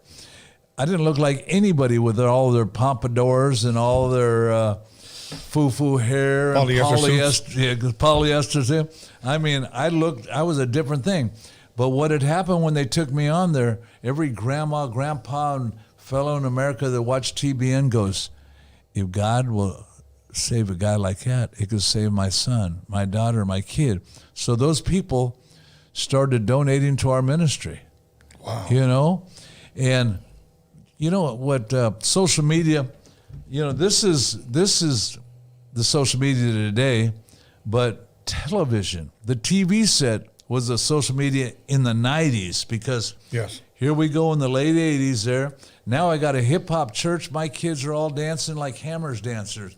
All the kids in the youth group, their church. I got rock and roll guitars playing. It's really come as you are. And all my ushers were my bikers. Leather jacket. We started a motorcycle club called Christ's Sons. And so everybody wants to get a hug from a biker in a leather jacket.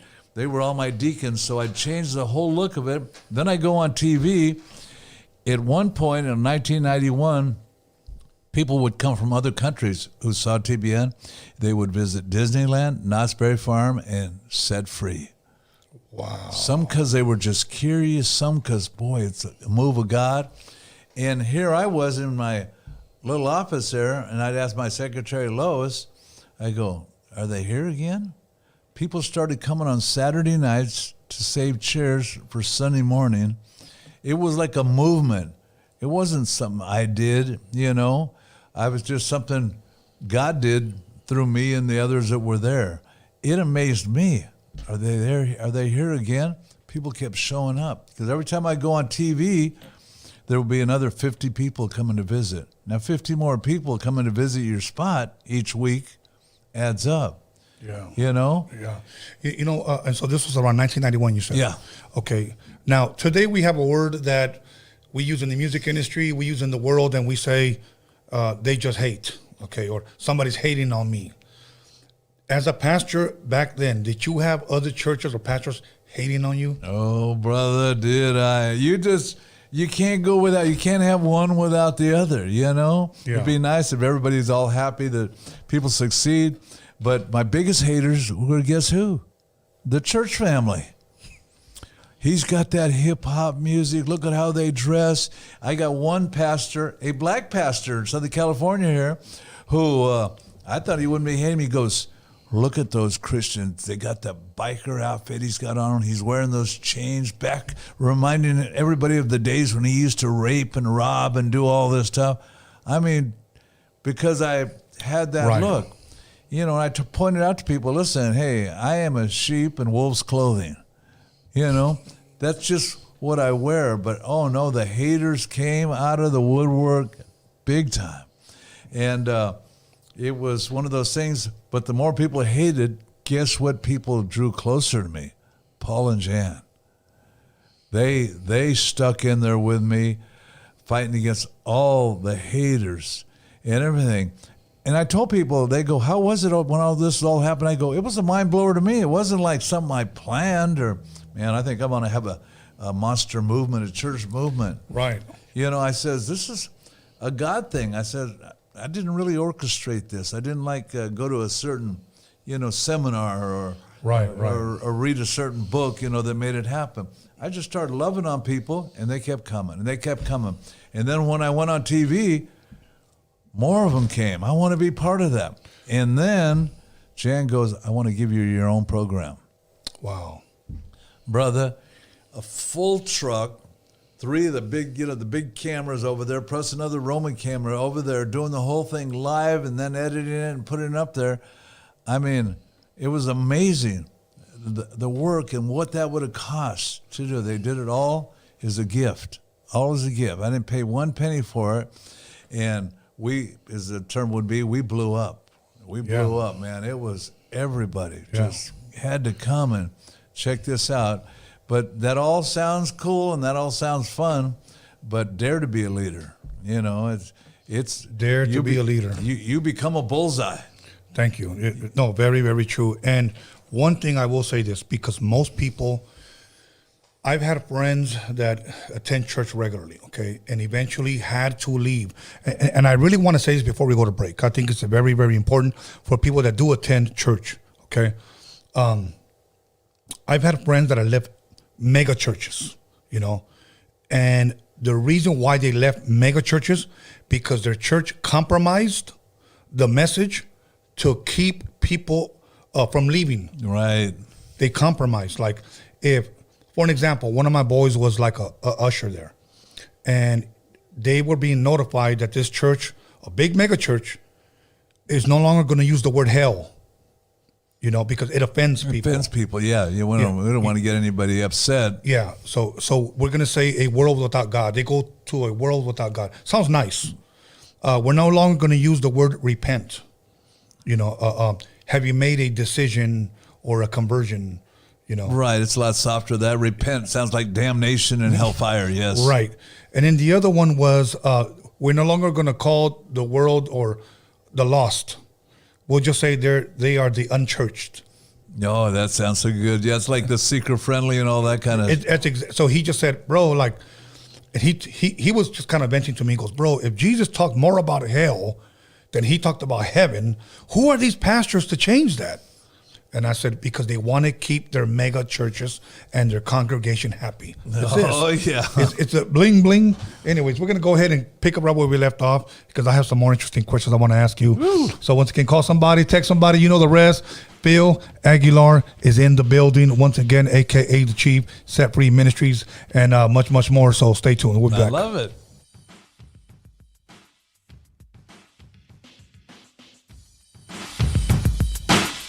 Yo, call somebody, text somebody, slap the shit out of somebody. Let them know that Roadium Radio is live up in this biatch.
And welcome back, everyone, to Roadium Radio episode 244.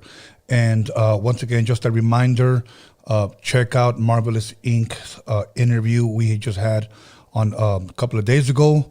Also, check out American Cholo, also Misfit. Check out our last several interviews. You're really, really going to enjoy them. But the one that everybody's asking me for, a part 2, is Marvelous Inc. So we're going to work on that. But right now, I'm working on part 1 with the one and only Dr. Phil. Woo! The real Dr. Phil. Yeah, the real Dr. Phil. Thank you. Yes, a.k.a. the Chief. You know what? Now, let's pick up right where we left off. Okay, we were talking about the whole TBN thing. You got your own show now. How long did that go for? Or when did it start and when did it end?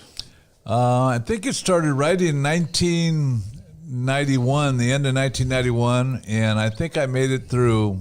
Probably it was a weekly show every Friday night. Jan asked, when would you like it? I go, I'd like it at 11:30 at night, so that way I can catch all the night owls that are switching channels and all that kind of stuff. Oh, okay. So that was my reasoning behind it.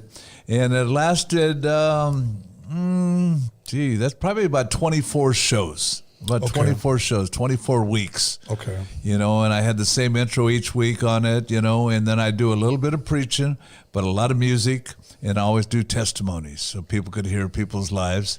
Okay. And it was like nothing else on TBN, totally like nothing. Not your typical preachers thing with the polyester outfits and the altar calls like that and stuff like that, but it was just down home, you know, and a lot of good music. A lot of hip hop. Yes. Well, now, somebody would probably ask, you know, why didn't it last years? You know, why was it so low? Because in the middle of all this excitement, all this great things happening, lives being changed, all this great thing, I was riding. I was like a surfer on the 20-foot waves. You're up there, you're doing it. Not many people get to do that. Right. I was at the top. A lot of people go, how'd you handle it at the top? I wasn't ready. I wasn't ready. I had, you can call it meltdown, breakdown, sin, messed up, jacked up, tore up from the floor, anything you want to call it. But like I was sharing with you early off camera, pride is the worst drug I ever dealt with. And I started becoming a one-man show. I started thinking that I could just, do my thing, whatever it might be, with whomever it might be. And, I got to be a spiritual wreck. Okay, so is it safe to say you were in your 30s at this time, if I'm correct? No, I was in my probably around 40, around 40, yeah. Okay, so for a 40-year-old, would you still say that it was possibly a little too much too soon for you still? Oh, way too much, way too soon. That's why people have boards. They have people they're accountable to. I did not have accountability, but to me, I thought I did. It's just everybody I surrounded myself with, yes, sir, yes, you know. And, it was way too much, way too quick. And, man, I just have to tap out and say, hey, I couldn't handle it. I couldn't handle it. Success is a lot more difficult to handle than failure. Being a failure, an F-up, that's easy. It doesn't take any experience, no education, no thought life to go into it. It's easy to do that. But to be successful, to get there and then to keep it, I wasn't built for it. I wasn't ready. I needed to go through some real wake-up calls in my life. And that was definitely a big wake-up call for me. And after that show, were you still pastoring your Set Free church? Yes, still doing the church, but I had people slowly seeing that I wasn't doing it. By 1993, I was done. I was a spiritual wreck. That doesn't mean I was back on drugs or anything like that, but I got caught in some, bad relationships, if you will. Okay. I was playing with fire, and it wasn't good. Right. So I had a lot of people still coming to church, but I finally told everybody, and we met at a place called Glover Stadium in Anaheim, California, and there was close to 8,000 people there, and I said, this is my farewell service. This is in 1993, Easter time. I says, I'm not good for you. find another. By this time, I'd started over 100 other set-free churches worldwide. Over 100. From Gold Coast, Australia to Madrid, Spain, Montana, Texas. I was starting them all over. People that branched out. We had set-frees everywhere. But I remember that day at Glover Stadium saying, I'm a spiritual wreck. And I felt I was doing everybody a favor. I'm not good. I'm not a good leader right now. I'm not doing well personally. And so I thought I was doing everybody a favor. Little did I know that I was causing more harm to people than I had imagined. People who had abandonment issues, because they loved their church so much. They loved being part of it, loved being right in the midst of it, all the fun, excitement, God loves us and all that kind of stuff. And when I left, that was all over. What did they have? Right. They had nothing to go to. So, it turned into a real mess that took a lot of time for people to get over. I had people glad, I had people mad, I had people sad. I had people that didn't get better, they got bitter. You got to stay. You got to keep going. You got to keep doing this. You're our pastor. Right. And I said, I'm out of here, Wow. And what did you do when you just cut out? I got a tour bus, fixed it up real cool. I felt like an MC Hammer. And I took about 50 people with me that just wanted to go on the road with me. And we went on the road doing outreaches. We'd pull up at parks, do concerts, doing this. I thought a moving target is harder to hit. And so, people want to talk smack, this and that. And like I said, the church were the ones that were the other churches were the biggest haters in it. But I said, I'm not putting up with this shit anymore. I'm going on the road.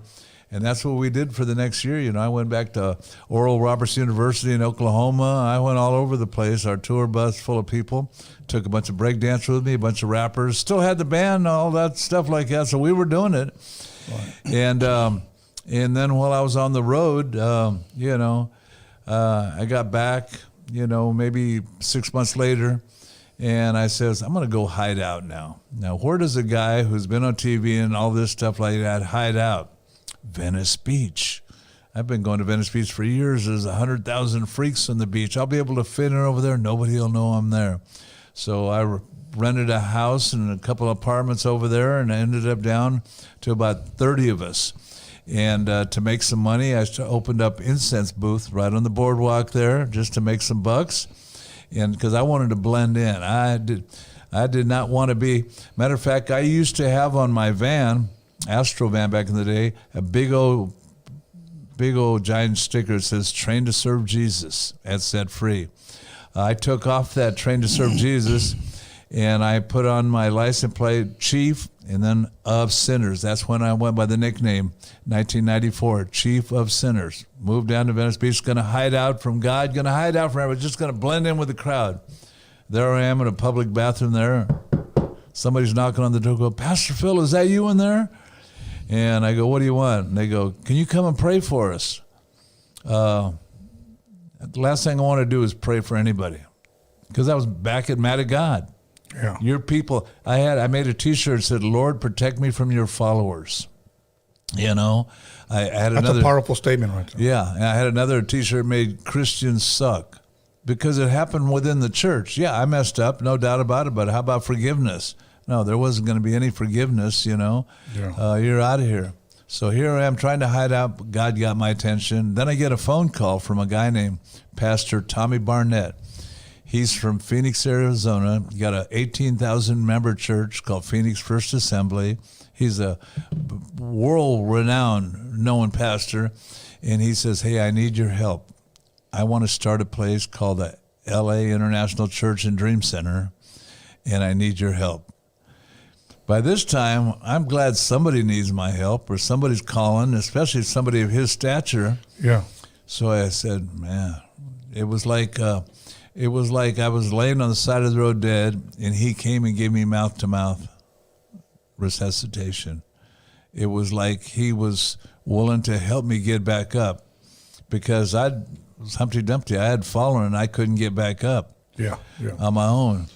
And unless people understand what that's like, I mean, people would tell me, hey, just get back up. I go, I can't. Yeah.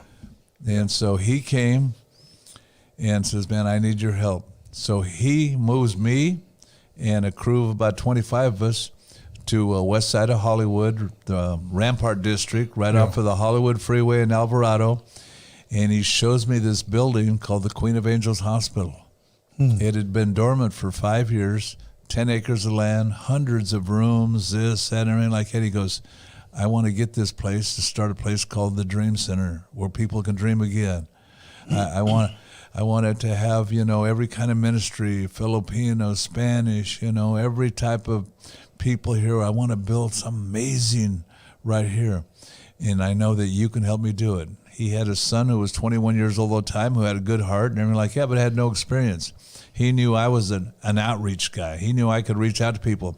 And he knew for this place to succeed, we had to make peace with all the gang members around. You picture 1994, drive-bys were everywhere. It was on and popping. Insane. It was insane. Crash unit was the worst.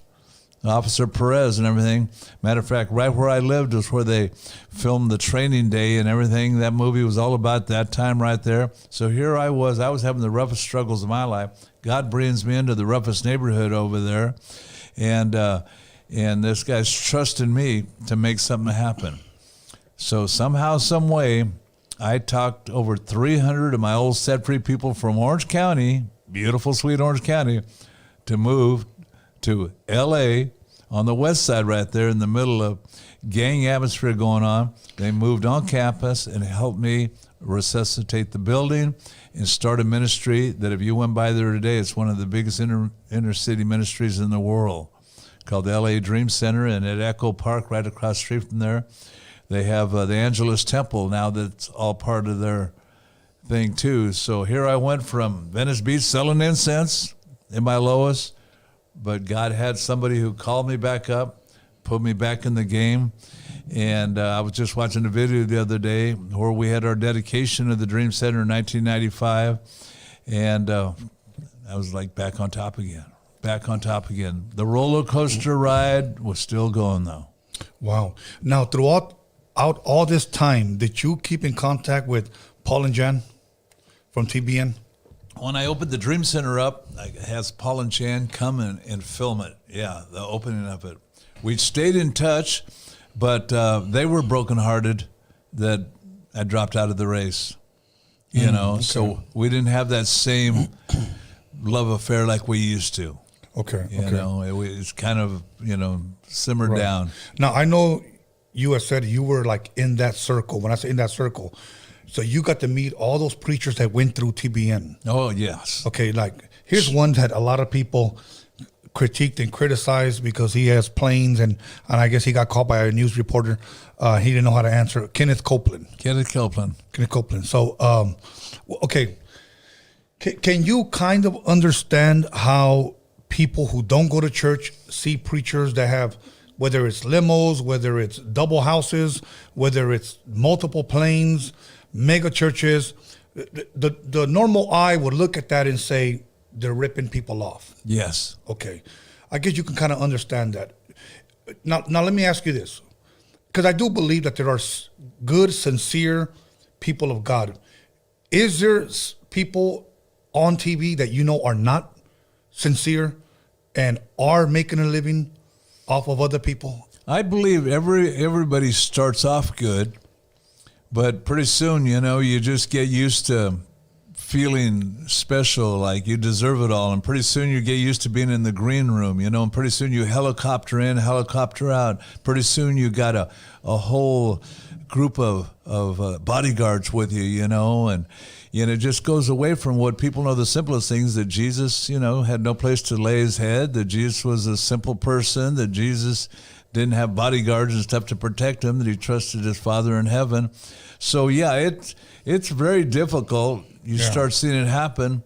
But Kenneth Copeland, he used to have a motorcycle rally. He has a whole airport that he owns. I mean, everything like that. So we would ride out, hundreds of us would ride out there and do a big rally. And And I mean, these preachers, they call it the prosperity doctrine. Yes. And, and I think we should all prosper. God says, hey, you're all going to prosper. But when you start doing things, for the bucks and for the money, it's just a game, a salesperson game. Okay, now here's another one. The reading that I have done in the scriptures, I find a lot that it talks about either false prophets, false teachers. Okay. Obviously, they're teaching falsely the word of God. Yes. Do you ever look at TV and you see certain preachers out there and you say, that's false right there? Well, I was hearing a testimony a few years back of a preacher who recently is big news all over the world. And he was sharing how he was having a problem with some sleeping, so the doctor prescribed him some sleeping pills. Now, I interpret sleeping pills as the doctor prescribed me some kind of opiates. Oh. And when somebody says sleeping pills, they're given a soft way. It's kind of like, instead of saying hell, they use these soft words. But basically, the preacher was saying, I take heroin every night to be able to go to sleep. Well, why is that you would do that? And this is what happens is when people start having these safe places, getaways, stuff like that, they're not accountable to anybody. And it's happening all the time.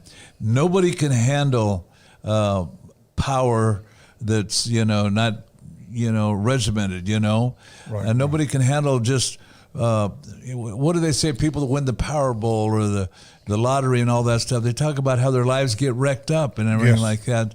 So anybody, when they start prospering in these bigger churches, whether it's Joel Osteen, whoever it might be, there's got to be people around there that can help, like I said before, let the air out of their tires, say, hey, you know what, you're not all that, Right.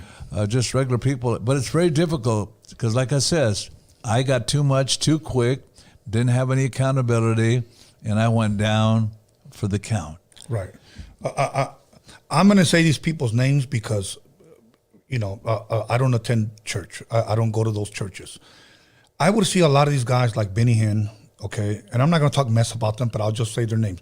Kenneth Copeland, Jesse Duplantis, T.D. Jakes, Joe Goldstein, Joyce Meyer, and I would just watch them, and I'm like, I don't get any education, any enlightenment, any, if you will,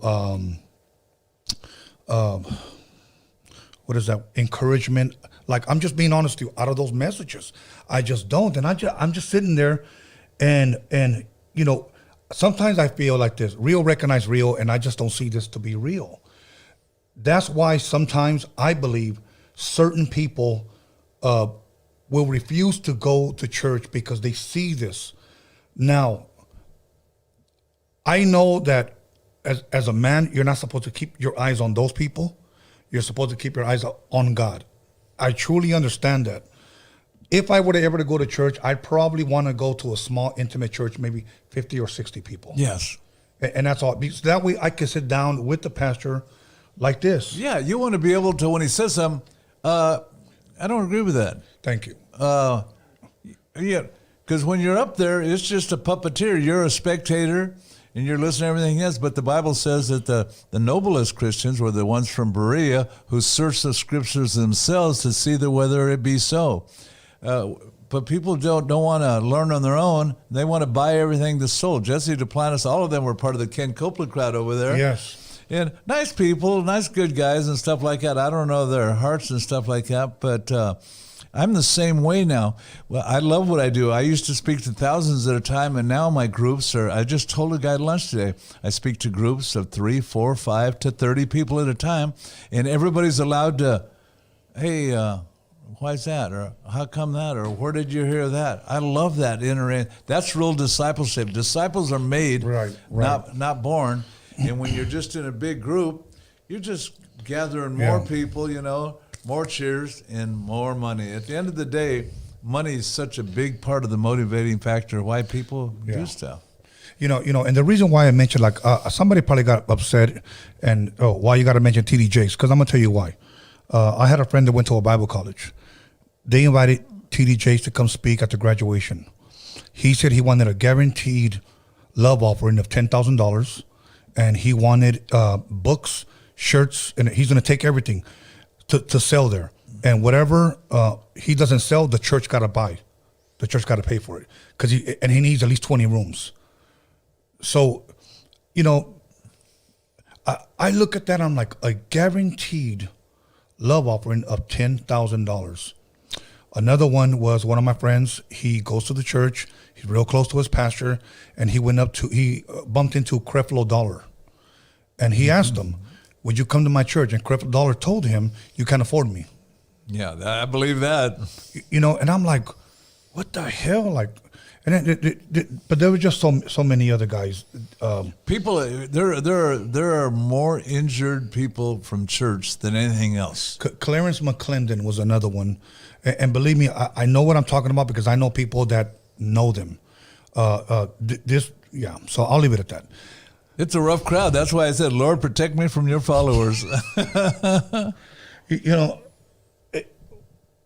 do you believe that if God placed them in that position, that they're going to be held more accountable than a normal? Oh, yeah, no doubt about it. Too much is given, much is required.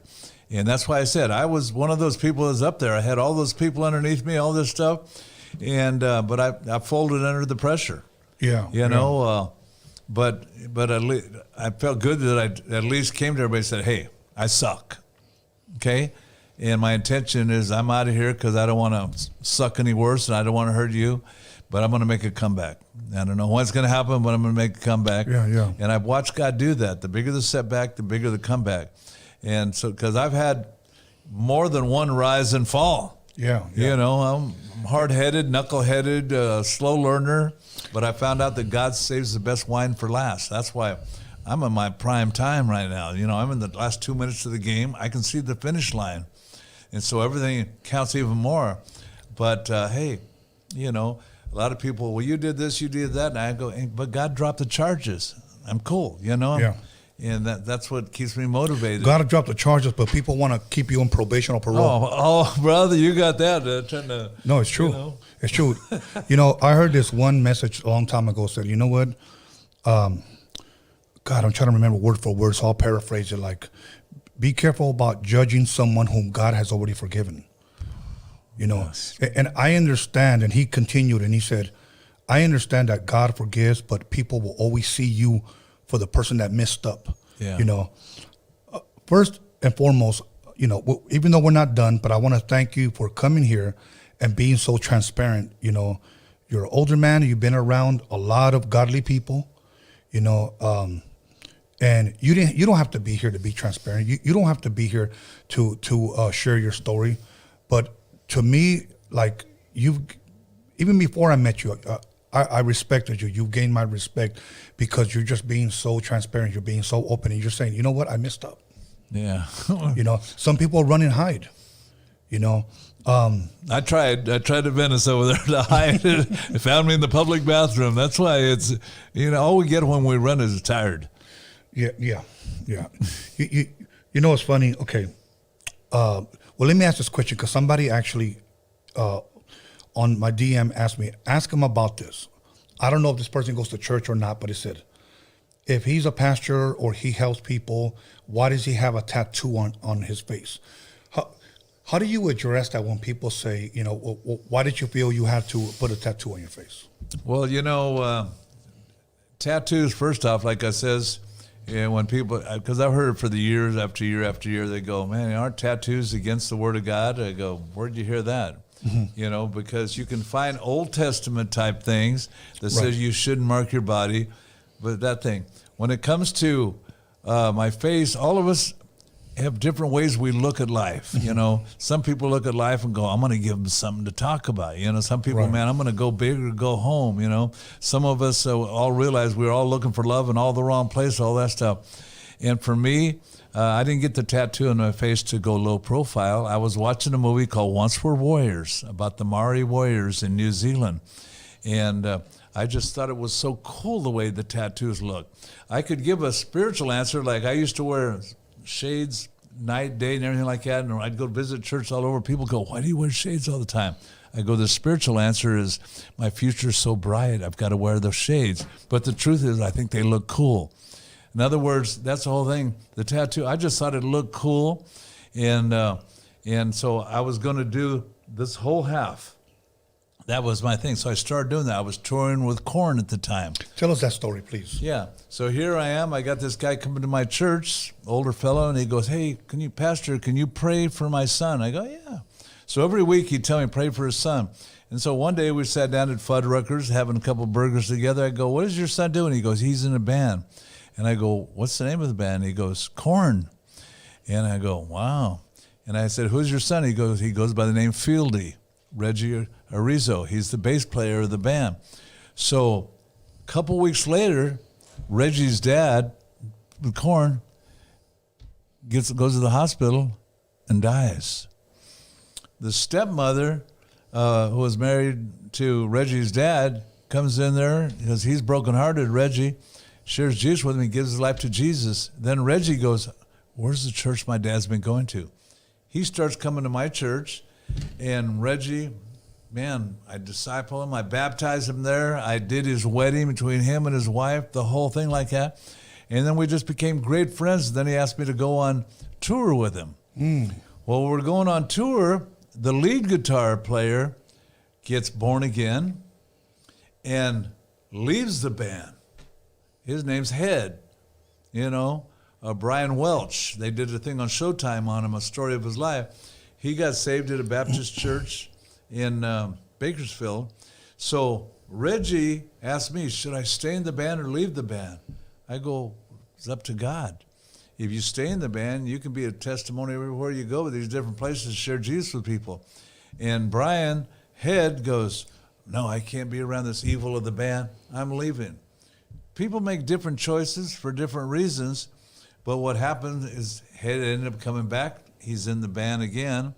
And both of them, when I went on tour with them, every band member has their own beautiful big bus. And they called, when I was on there with Reggie, they called his bus the Serial Killers, because after the big concerts, we're all eating our cereal and having a good time. They call us the Serial Killer. Monkey and some of the other guys in the band are having big parties on there, things like that.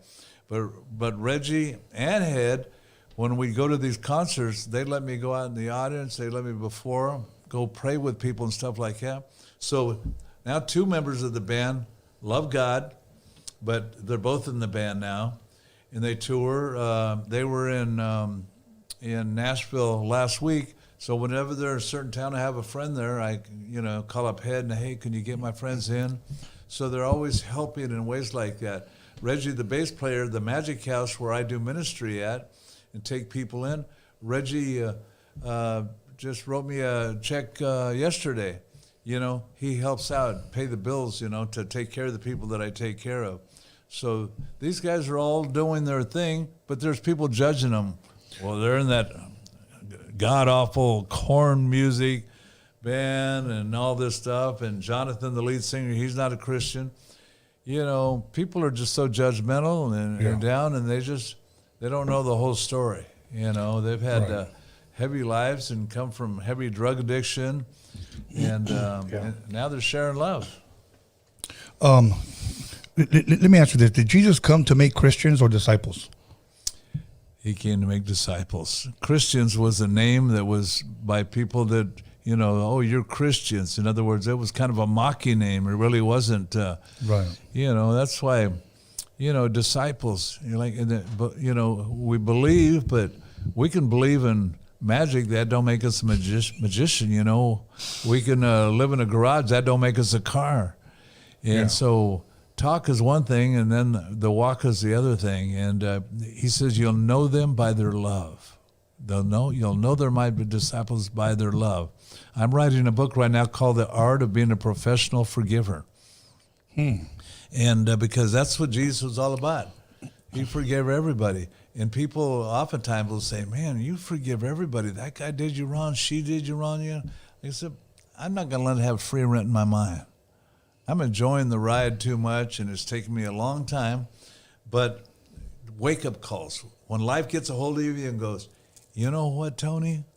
when it gets our attention, I need those wake-up calls. My last one was 15 years ago. I'm at my house in beautiful downtown Anaheim, and all of a sudden, I'm hearing helicopters, flash grenades at 5 a.m, shot at my front door, and go, man, is the world coming to an end? Little did I know, I was part of one of the biggest raids in Orange County history at my beautiful home on my block, my next door where my son and 6 grandkids lives, a few other houses we have on the block there, all our people. And we're being raided and picked up, and I don't know what for. People go, you didn't know? No, I didn't know what for. Next thing you know is I'm being carried off to the Anaheim Police Department, and the detectives and everybody here go, you're done. You're gone for life now. You're never getting out. Wow. Not good news. Not good news. Especially early in the morning like that, not good news. All the new TV stations were the news stations, everything broadcasting. It was all set up. They had it all planned. There, Anaheim, we have a place called Disneyland. The mouse runs Anaheim. So gigantic tank in front of my house. All of that stuff, the dogs, ATF, DEA. And here I am, 60 years old, 15 years ago, and I'm going, Lord, what's this all about? And the question that a lot of us do was, why me? Why this? And next thing you know, I'm being shipped to Orange County Jail, and 9 of my soldiers, guys that ride with me in my Christian motorcycle crew, they thought we were Sons of Anarchy for some reason. This was before the Sons of Anarchy show. Yeah. And here I am, and then I find out there are all these charges and stuff like that, and I'm on $1 million bail. Wow. And I'm going, you got to be kidding me, And sometimes, myself being the example, the people I work with, I'm affiliated with people, and I started hearing in my mind, remembering some of my kids going, boy, Dad, some of the nicest murderers around. Because they know I minister.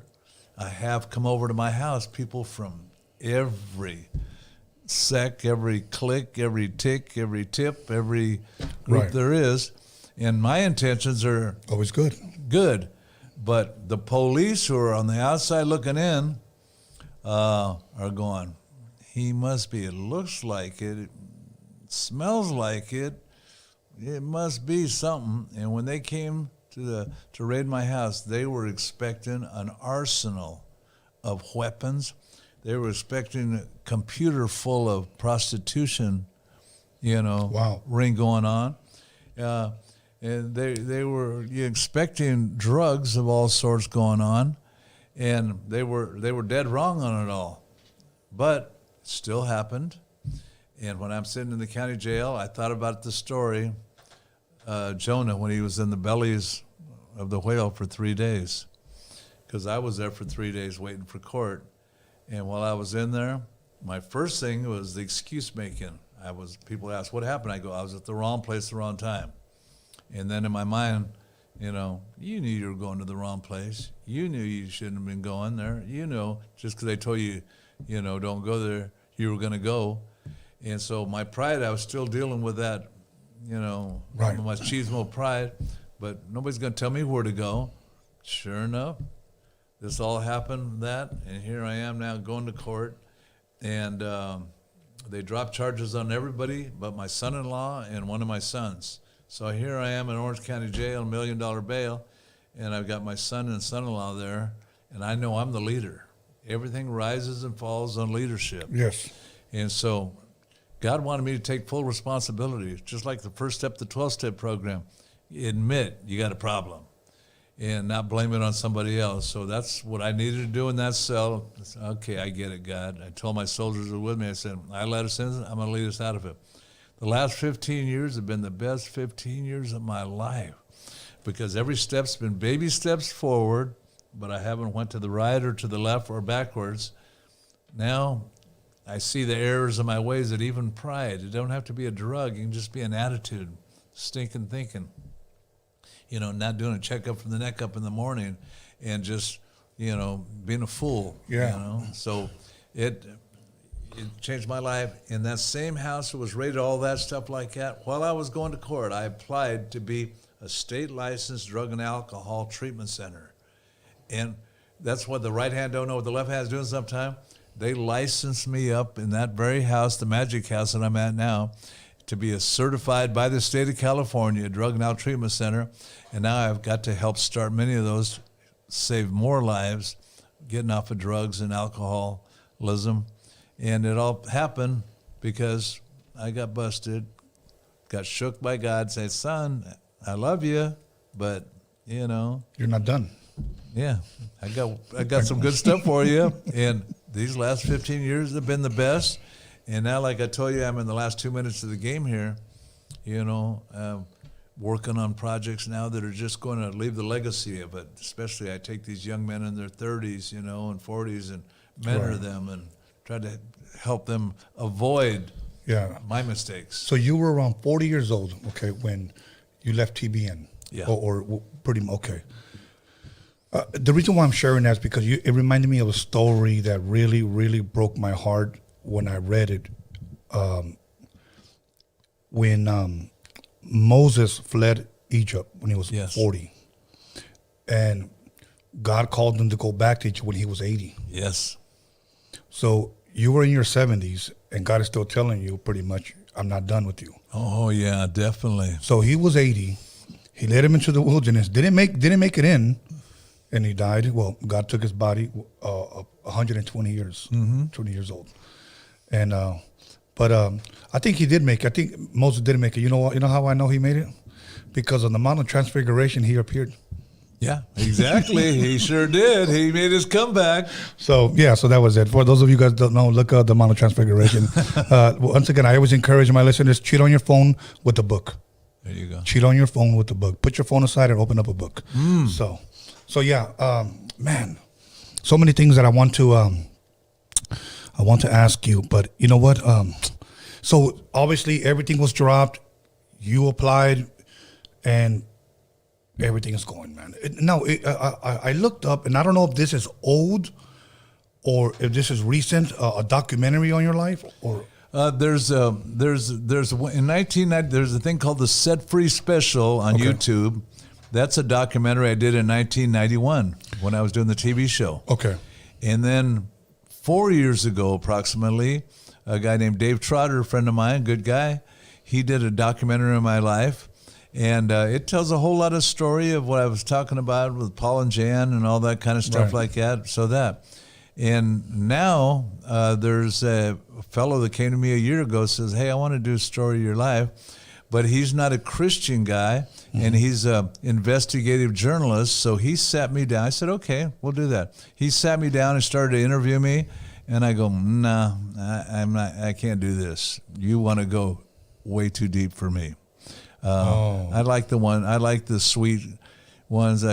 This one, he started asking about my relationship with my dad, my inner feelings about that, about forgiveness, about the inappropriate behavior I had in my marriage, and he started taking me out there, and at first I told him, that's too deep, Yeah. And a week later I called him back and says, no, I believe this will help somebody.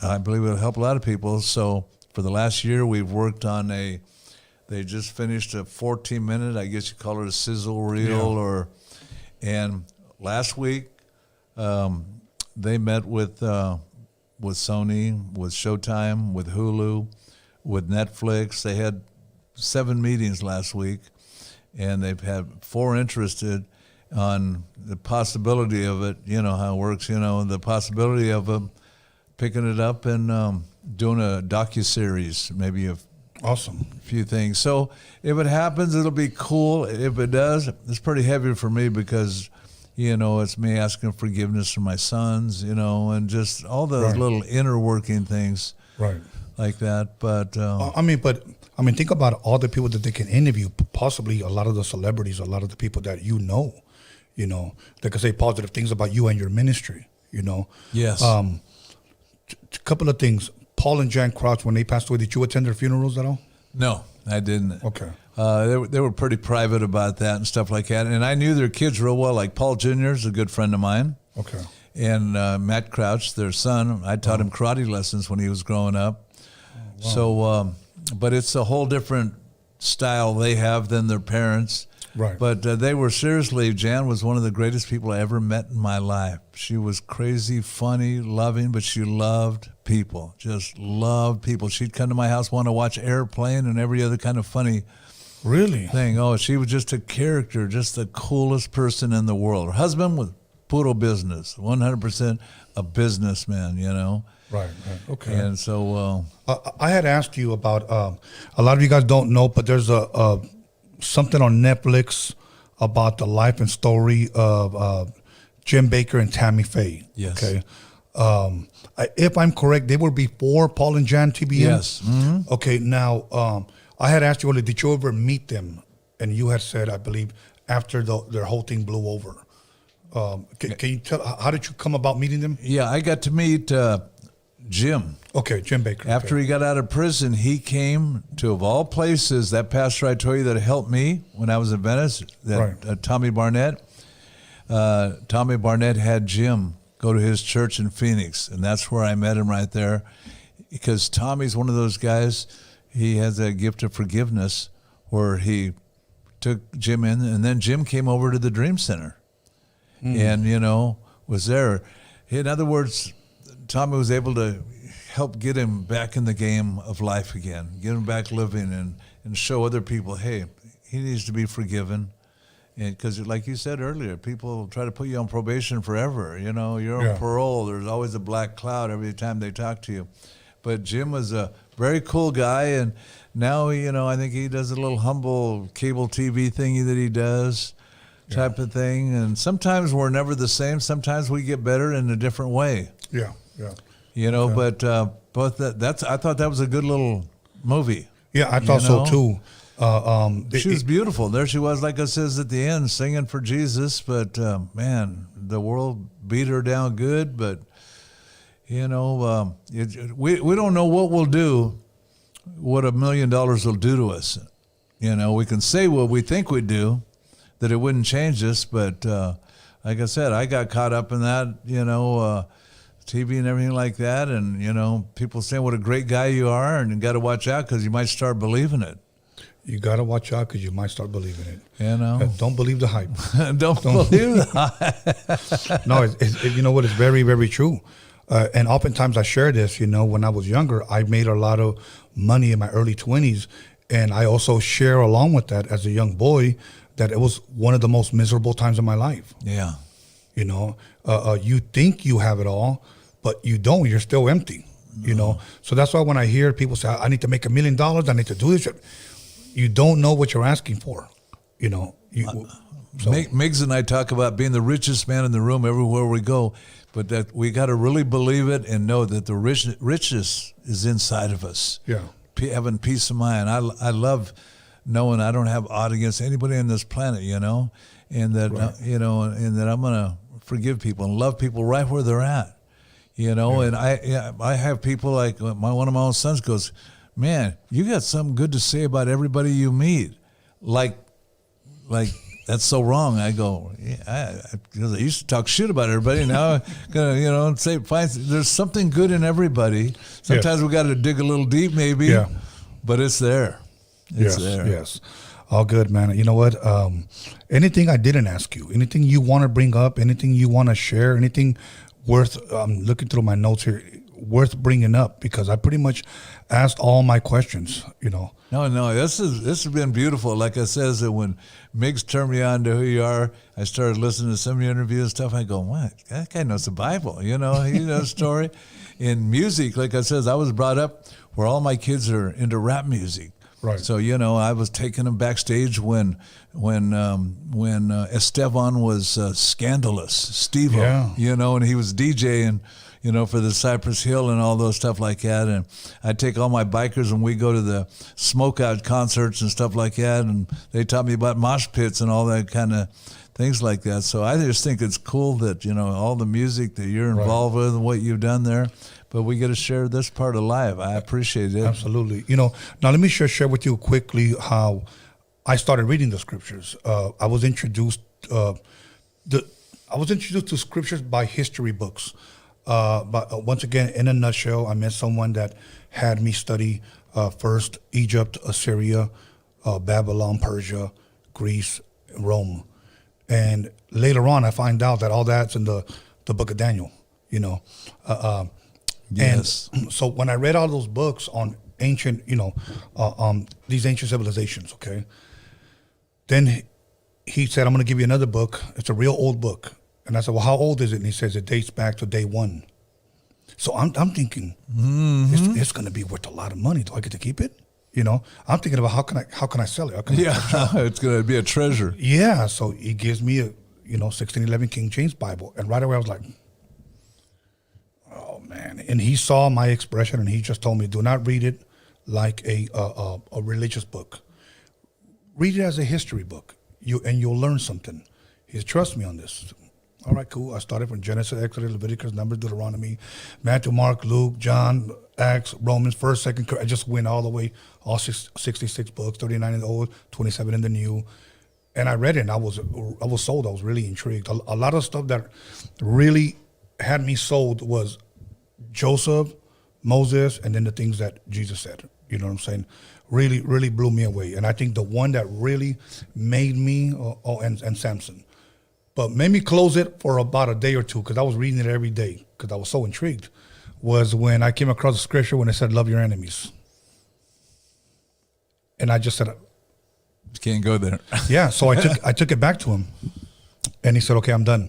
And he said, well, what's the matter? And I said, I can't do this. And he said, what do you mean? I go, it's sitting right here to love your enemies. And I said, there's some guys that I want dead. And he said, and you can't forgive them? You can't love them? I said, no. And he said, it's because God has to give you that love for them. He's absolutely right, I believe. Yeah. But that was a hard pill for me to swallow.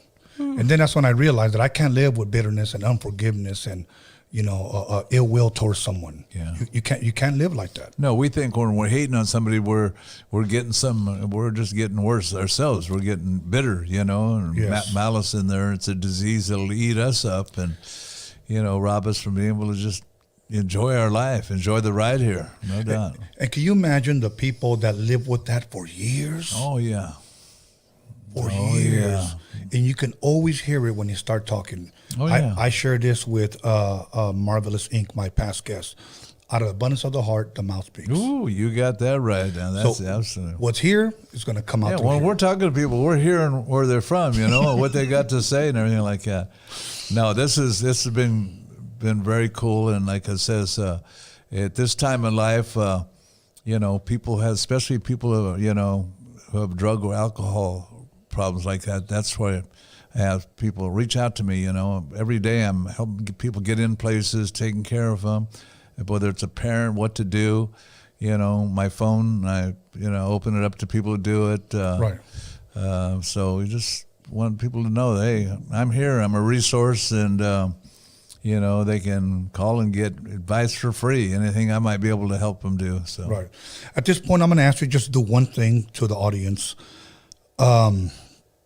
Say there's somebody watching that is going through a battle in their life, possibly drugs, possibly alcoholism, whatever. What's an encouraging message, or what can you share with them, that may encourage them to possibly reach out to you and like, I need help? Yeah, first off, I just like to let anybody know who's listening to the sound of my voice that, there's nothing that I want except to see your life get better. And a lot of times we've got to meet somebody, we've had so many trust issues, somebody wants something, but there are actually some people that just care. And just remember that everything starts with a thought. If we change our stinking thinking, it'll change our actions. It'll change the legacy. It'll change our destiny of our future. So we need to start, you've heard it said before, probably readers are leaders. We start feeding our mind things. Like I said earlier, whoever's got your ear has got your future. And whether it be me or somebody else you can go to, or read things that I've written, or little texts that I send or things that I might have on my website, those things can change your life. And a lot of times we need to let our guard down and be vulnerable, though, to listen. We got to be ready to receive. So on our end, to have something grow in the garden of our heart, we've got to, break the fallow ground. We've got to, tear up that hardened soil of I know, or, pride always goes before the fall and before destruction. So it's humbling ourselves. Two kinds of people in this world, people that are humble and people that are on their way to be getting humbled. And so if we'll just come and cry out like a little child, help, man, there's somebody there. When you're ready to learn, the master teacher will appear in our life in some way, shape, or forms. And sometimes it comes in a form with a, tall, dark guy with a tattoo in his face, Sometimes it could be, that's why different flavors of ice cream. You can pick any flavor you want. Same with preachers. If one isn't your style, find another place. But I'm just like you are, Tony, like in small little groups, just a few people where you can ask questions, where you don't have to believe what somebody tells you and go, well, why?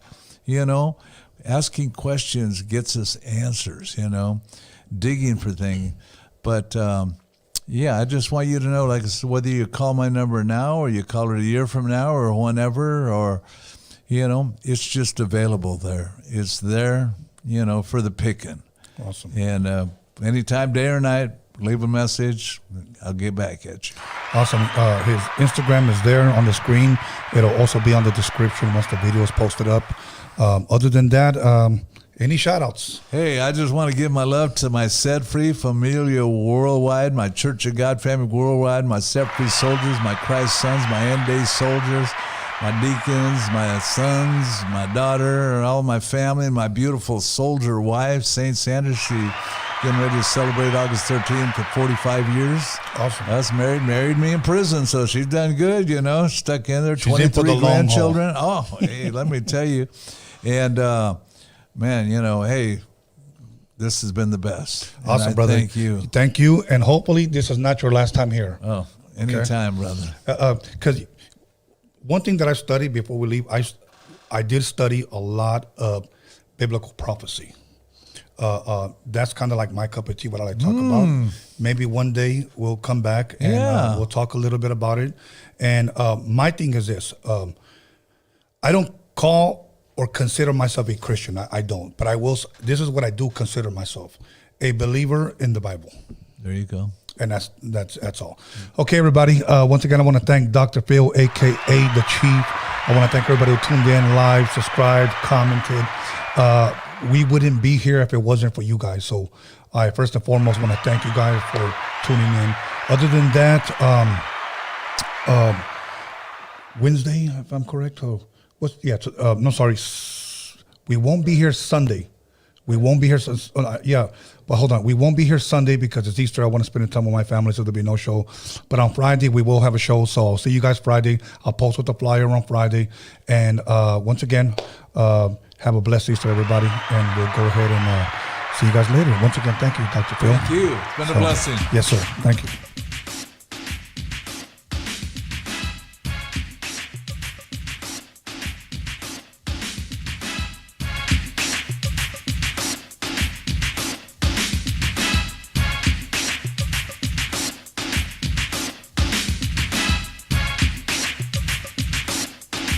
You got it.